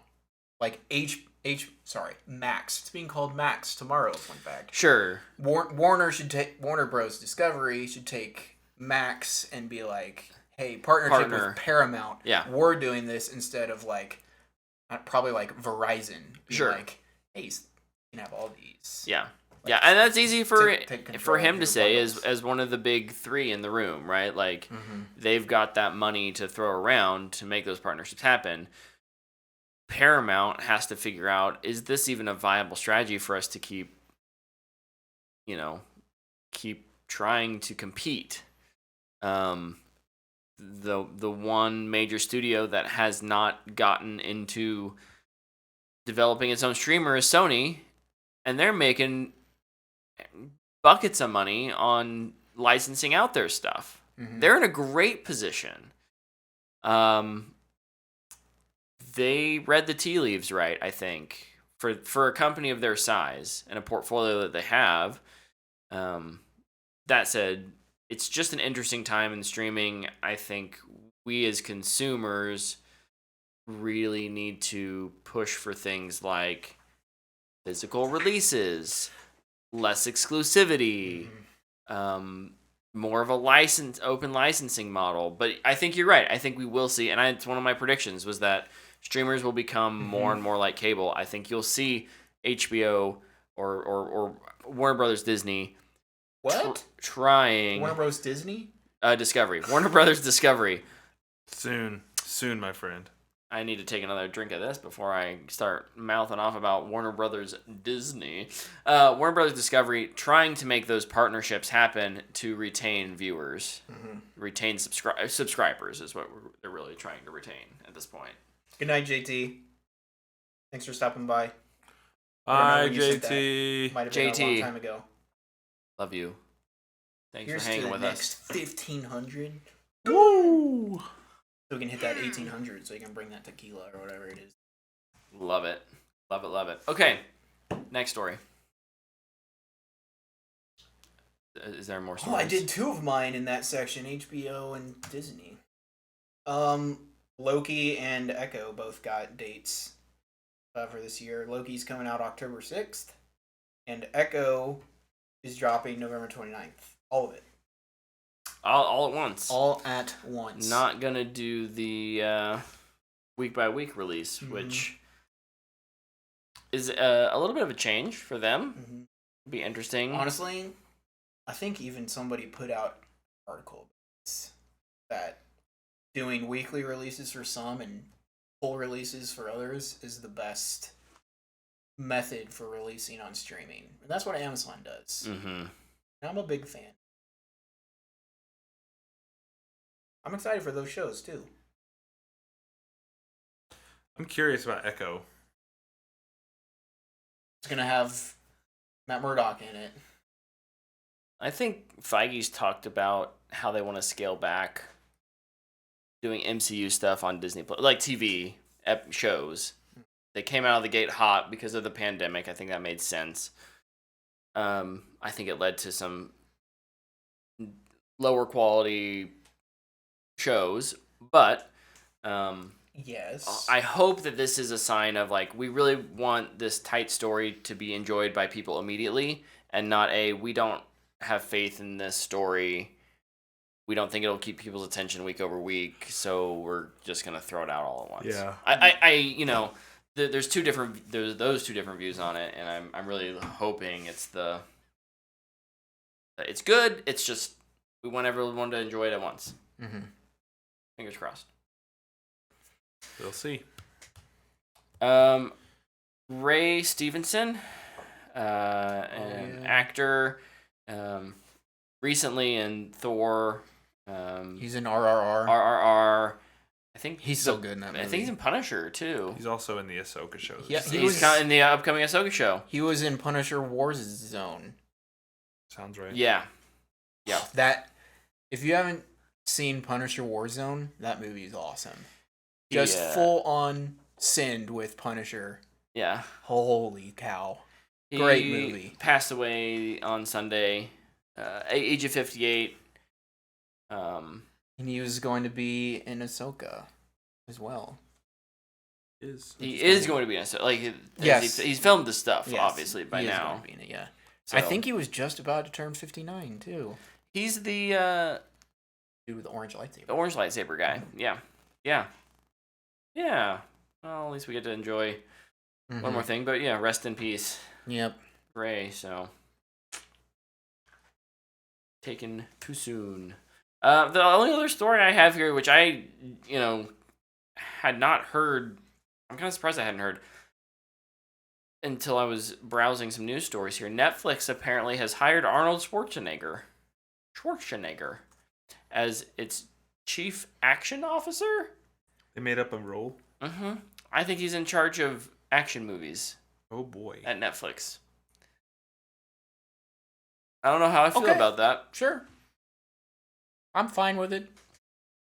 I didn't think their action stuff had been... Is he still a governor? No. Okay. I don't think his... Listen, no. He was the governor in California. He was the governor like 15 years ago. Dude, I don't keep up with politics. Especially California. I don't care about that place. I feel like if you can run a state, especially California, for a while, you can probably run Netflix. Maybe. Probably true. Netflix's action movie department, it'll be fine. Yeah, that's a good point. They'll cancel half of them. Well, the other half won't get made because of the writer's strike. So true. The only other news story I have is we're starting to get some reviews out of Cannes, and Indiana Jones sounds like it's not very good. I'm still excited for it. I'm also still very excited. Yeah. I also am not reading too much into it because Indiana Jones is not the audience for Cannes Film Festival. It is weird that it's screening there. Yeah. Which is interesting. To me, it plays more as like a, hey, we want to celebrate Harrison Ford. Yeah. Rather than like hey, look at our awesome new film. Like here's maybe his, last big performance. I don't know if that's true or not, but definitely his last indie performance. Indie performance. He's not doing more Star Wars. Oof. Like, what else is he? Blade Runner. He's gonna come back as Jack Ryan again. Blade Runner is something I would expect them to premiere at Cannes and be well received, though. So it's not a franchise. It's not the franchise tentpole. No, yeah. Between that and the kind of early reviews on The Little Mermaid, I'm be interesting to see where Disney lands this summer with their films.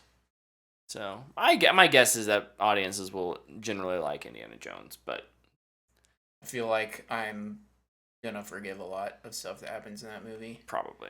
I'll try to be objective though when we review it, but I don't apologize for ignoring all of its faults because I really do love that original trilogy and even Kingdom, which I know is like rare to be heard. It has moments. Moments of the bad moments, and for that I honestly I don't even see them, and then people complain about them. I'm like, oh yeah, I guess I could see that, and then I forget about them. All right, well, did you guys have any other news stories? Sure, I just remembered one, which I mean it's movie related. It's kind of about The Rock. Sorry, I don't know how to pronounce her name, but the girl who was Moana in the animated movie is not going to play her. Crevelho? Sure. I'm just not even going to try because I don't even remember how it's looks. I'm gonna mess it up. But she's not gonna play Moana in the live action movie. Yep, she's an executive producer though. Look, if you want to make a live hopefully action, The Rock is next. A live action remake of a Disney film, even less interesting to me. Hire the same people who did the voice actors to play. At least let someone put a new spin on it. And I know that's not their goal with these, unfortunately. So Avatar 2 has a physical release date of 6/20. First of all, let's go. let's go. Apparently, with individual retailers having unique editions. That's fairly standard these days, I think. I always see Target has like they have their own limited things. edition for Target. Like they have that little sticker. Only And they have at the little Target. books. It's in got a there. holographic cover. Yeah, that I always end up throwing away anyway. It usually has like an art book in it. That's nice. The Target ones. I would love an art Like I got a book Logan art of book. Avatar 2. I got a BVS art book. That's probably a pretty art book. It is. It's very pretty. What could have been? Have you seen Avatar 2 yet? Nope. I'm excited to watch that with you. Bruh, let's get together. Bruh. Dude. Sorry. Basketball. Jokic straight up just puts his shoulder down and runs LeBron over, and they call a charge, and he's like upset. Basketball. Like, watch this. You always gotta get mad. Like, throws an elbow and everything. That wasn't that bad. Throwing an elbow is a foul every single time. I don't care what anybody says. I love it. LeBron sold it, but I think no matter what, that's a foul. Over on Twitter, I'm anti-charge in the NBA, so we had at least one full on. Fanbox question. Let me see if we've got more. Whoop. If it ever loads. The Fanbox question was from my wife. My wife. You didn't have to do it. I just wanted you to know that. I did. Who asks us, what has been your favorite absurd Fast and Furious stunt? I've got two. And by stunt, I think she means action set piece, not like a literal stunt where they like actually did it. So you could say They actually went to space, launching them into space if you wanted to. You shouldn't, but you could. There's two moments in this franchise French fries. that are more absurd than any. They might be in the same movie. I don't even remember. I know mine immediately. What's yours? When he stomps the parking garage. So that was one of mine. Yes. Seriously, like the best thing ever. He does a stomp and it just collapses. Yes. So good. Yes. The other one I have is he gets shot and he just doesn't even react. The bullet just hits him right in the back and he's just like, huh? Vin Diesel? Vin Diesel. He just shakes it off. Bullet. Straight in the back. Shoulder. It doesn't get so it. good. Just like they forgot to tell him that he got shot and like at least do a no, it's just it's like he got hit by a bee or something. a marshmallow. They just threw a marshmallow at him. Oh, it's so it might be 4. I don't know. I don't remember which one it is. I really do want to go back and like watch them all again. They're Oh, so so fun. I'll throw mine in there as being the skyscraper jump. Oh, and in Abu Dhabi. Yeah. Yeah. Actual real answer though, in the first movie, where the stunts are actually real, like when they're driving underneath a semi, Yeah. Mhm. pretty freaking wild. Yeah. That and like having homeboys strapped to the side of the truck. Yeah. Where they're shooting a shotgun through the door or whatever. Yeah. Like, bro, that is wild.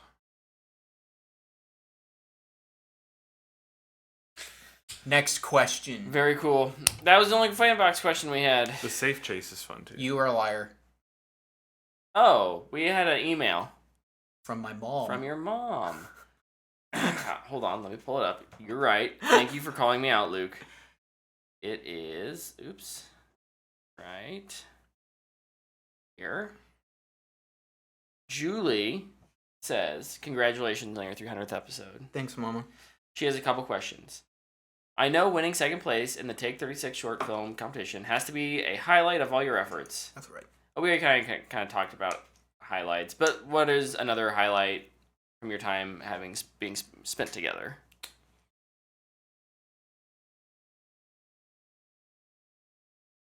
Recording our commentaries. Oh, was dude. actually really Commentaries fun. were really fun. Yeah, those That's were like fun. something that's pretty like recording specific, especially because like you guys will. What was it for Green Lantern and Men in Tights? I think you guys were getting little. Yeah. I was drinking a Monster Energy, so I was getting a little hyper. Oh, it's so fun. Yeah, those were fun. We need to do those some. We should do another one of those. Yeah. Rise of Those are good Skywalker. Say what? Rise of Skywalker. Rise of Sky. Well, look, We did a Last Jedi one. We did The Force Awakens and The Last Jedi. So It's time to finish. It's time to the finish trilogy. the trilogy. Yeah, I'm down. let's do it. Let's I've do not it. watched Bring that the movie. sauce. I've not watched it since I saw it in theaters. So. I'm so in. Okay, great.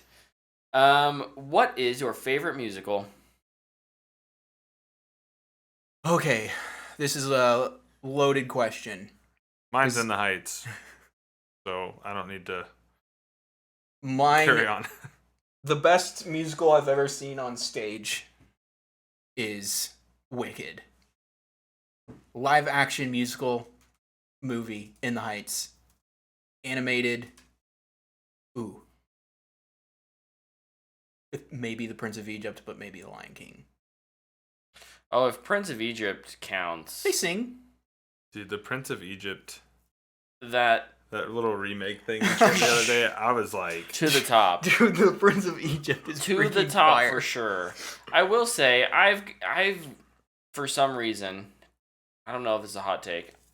I really enjoy Phantom of the Opera. That is not a hot take. it's a good one. It's really good one. good. Okay, good. Glad to know that's not a hot take, I guess. And then I just pulled up musicals here. Recent one from like last year, Tick Tick Boom. Oh, that was good, yeah. I really enjoyed that one. That one made me cry. In the heart. Musical about making a musical. Yep. Ooh. I need to watch that I may again. have hit my It chest a made me little feel hard there. Uh-oh. I'm feeling my heartbeat. Are you feeling the sauce? Or is it the crumble cookie? Maybe both. I definitely think it's both. It's a bad combo. Have any of you watched the Chosen series? Would you consider reviewing this series on your show? I have not watched it. However, I've heard some really good things from a number of people. Because that made my mom. She asks me every week, have you watched The Chosen yet? I'm like, no. I've not watched it. I've heard good things from people who, much like me, grew up watching bad Christian movies, and they say it's not that. It's like actually good. Yeah, I've heard really good things. I just need to sit down and watch it. Yeah, it's one of those. It's definitely one of those It's- things where we're kind of like it's a commitment now. Yeah. It's what 3-4 seasons Three in. seasons. 3 seasons. So like I'm gonna have to, I commit. have seen which is fine. I can do it. a Christmas special, and it was really good. Nice. My family watched that one. That was really good. Yeah, I've not watched it. I think it's free. You download the Chosen app. I was and gonna watch say, it, I know yeah. it's got like its own streamer or whatever. Mhm. Mhm. What a baller Just- move. Just Right. Keep reminding me show to I watch have it, Mom. I will watch it. I promise. it's a little bit like what I think Yellowstone is gonna be for Paramount. We're gonna drop Paramount Plus. It's just It's gonna be just the the Yellowstone, Yellowstone app. Yep. It's the only thing that makes them money. But like, Probably. I kind of want like Yellowstone to end because I want him to work on something else. Agreed. Yeah. Sicario, man. He gets And so Wind much River. money. I was watching that thing, man. He gets so much money from It's a good show. all of his stuff that he does on it. So At least that's like, what I've watched. yeah. But what I've heard is really good too. Okay, last question. Or it's not a question, but she just said, I'm a bit partial to the guy that sits on the right side of the screen, but I appreciate each of you and know that you are strong men of values and integrity. Oh, thanks. Here's Thank to another you. 100 episode. Julie, I look forward to seeing you for episode 400. But feel free to write a question anytime. I love Thank it. you. Mama. I love it. Thank you, Thank Mama you. Zilke. Yeah. Thank you, Mama Zilke. Number one fan. Let's go. True that. All right, I'm gonna check Twitter one more time. One more again. Once more What is that? into the fray. Dude, I'm like sweating sitting here. I'm hot. You gonna take off your shirt? No. Oh, over on Twitter, Kelsey Unruh says, "Congrats on 300, y'all." Thank you. Thank you. Thank you, Kelsey. And Patrick said congrats. And Patrick said, "Congrats." Shout out Which- Patrick. Yeah, you Patrick. He's a kept- day oneer. Kept our Fanbox going for like a year there. yeah. Appreciate Oh you. my. I guess we've kind of talked quite a while. We just hit 2 hours, but I wanted to give everyone a little opportunity to give their weekly update. We've been off for 2 weeks. If you watched something, if you played something that wasn't Zelda, and you wanted to talk about it here real quick before we wrap up, I'm okay with 300 going a little long. Yeah. I beat Jedi Fallen Order. I can't remember if that was last time or not. Amazing game. Fantastic. I started Jedi Survivor. That end is amazing game. Fantastic. so wild.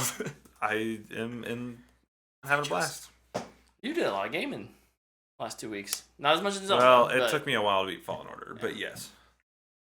I also bought a car, bought a new garage door opener, and have been replacing the motor. Did you get a nice quiet one? I don't know. I haven't turned it on yet. Or did you get an aggressively loud one to assert dominance on the rest of your smart? neighborhood? Do you get to use an app? Yes. Can you check that it's open? Yes. I built a raised garden bed. I've done a lot of things.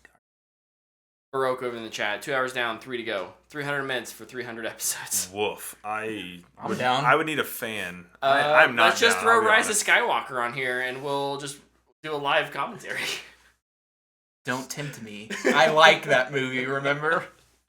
Me and 5 other people in the Star Wars fandom. Luke, what'd you do this week? Well, the past 2 weeks. Past 2 weeks. My mistake. I've actually done quite a bit. Have we actually talked about Citadel at all? A little Besides bit. just like jabbing at it? We did the first 2 episodes. That's right. We were like, talked it about might be something. Yeah. It's nothing. It's garbage. It's horrible. Anyway, I'm tuning in this week to watch the next episode. Every episode, I start off, and it starts off with their little upside down shot rotating up. So annoying. And it's like, oh, at least they committed to it. It's dedication.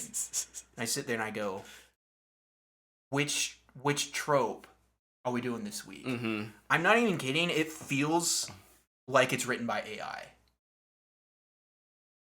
I feel like if people are like, AI can write stuff, I'm going to be like, go watch this show because this might be what it feels like. Yeah. Just like everything you've seen before is going to be thrown into every single episode every time.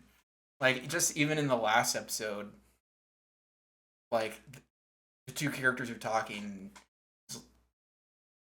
Priyanka Chopper Jones, or whatever her name is, Jonas Brothers' wife, was like, she's going to have a baby. Sorry, spoilers. The show is absolute garbage, so I honestly don't feel bad about spoiling it. It's just, it's so much, it's so funny. It's horrible. It's probably gonna be a dumpster fire at the end of it, and I'm kind of just hate watching it at this point because it's hilarious. Nice. Show I started, and I think Brett started, is Silo, Mm-hmm. which is dropping on Apple TV Plus. It is really good. If you have Apple TV Plus to watch Ted Lasso, check this one out too. Yeah. I'm really digging it. The acting is super good. I'm not sure if I've seen. Are there 4 episodes? So I'm 2 behind. I watched the first 2, so I'm definitely enjoying it. I have like my predictions for the mystery about the silo, and then I'm just like, I feel like it might be even wilder than I'm thinking. Yeah. I'm really, really enjoying that. Me and Tyler went and saw a movie. We did. We did not know what it was going to be either. We went to forgot about this that. This is the Mystery Regal event. We went and saw the new Gerard Butler movie, Kandahar. Comes out this Friday. Yeah, it's not even out yet. Yeah. It was okay. Yeah, it was okay. It wasn't bad.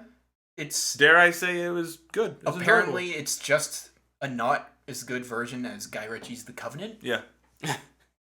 But, I thought it was pretty decent. Has really good cinematography. And it's gorgeous. Yeah. Their location scouting was... It was in Saudi Arabia, right? Yeah.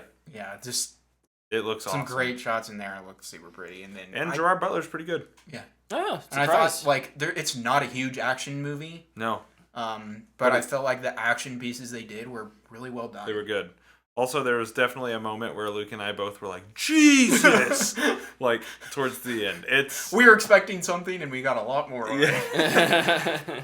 It's enjoyable. And there's some really heartfelt moments in it, too. Yeah. Which is cool. And it has somebody I didn't expect anybody in it, because I never heard of the movie. Right. But Travis Fimmell's in it.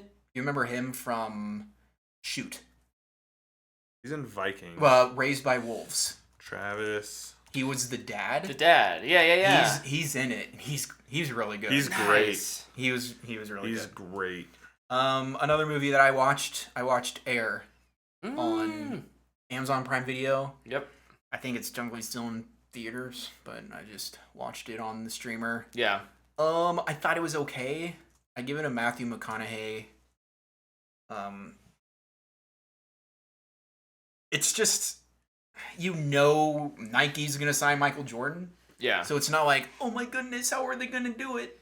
And it's interesting story, but it's not like mind blowing. Yeah. And then at the same time, and I think they even talked about it, they don't show Michael Jordan in it. Mm-hmm. And I think he only has one word of dialogue. I think they said, we don't want Jordan to distract from the story of what happened. Well, the problem is he's constantly in the room and they're not showing him, so I'm distracted. Right. So it felt like a lose-lose. And I honestly think it would have been just better to cast an actor. That's what they're paid to do. Yep. They're paid to pretend to be somebody. Let Michael Jordan pick him if he really cares. He would care. Much. He'd throw a fit. But yeah, it was okay. It's got good performances in it. It's got a really great cast. Just Matthew McConaughey. All right. That's disappointing. I thought that movie looked awesome. Bad. Matthew McConaughey's or It just moves my interest in it. interest down. of what am I gonna watch next? Well, it's probably not Air. Sure. Mm-hmm. That makes sense. Like I don't have a ton of time to sit around and watch things, so like I have to pick and choose.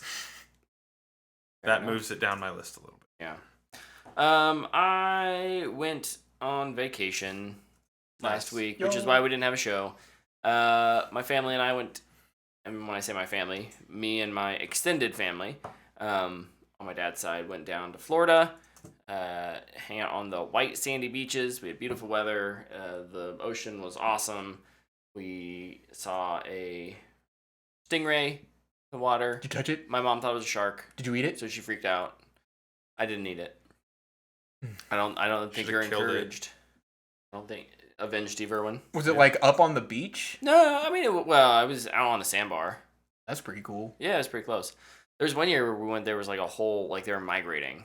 Yeah, That's crazy. I to went see. snorkeling one time. They like drove us out to where they were. to like this reef where and then it gets super shallow and there's just like bigger than me down on the bottom. Yeah. So there was a shark there. Yeah. A shark. People were walking, slapping its tail. Dude, I was all for it. Reef sharks are fine. Cowards. Ain't got nothing. Ain't got nothing. But no, that was a lot of fun. you Getting to hang out with my open water. I do. So you probably didn't like that story. Oh, it doesn't bother me like that. It's just being out there myself is not. I'll take you with me next time. We'll conquer that fear together. We'll go. I mean, all I've three of definitely us. done it, and I'll do it. I still don't like it. No, I'm taking you way out there. Can't see the bottom. Yeah, that's fine. I've done that. I've been out on boats and stuff. We're gonna push you off of a boat. That's fine. We'll leave you out there.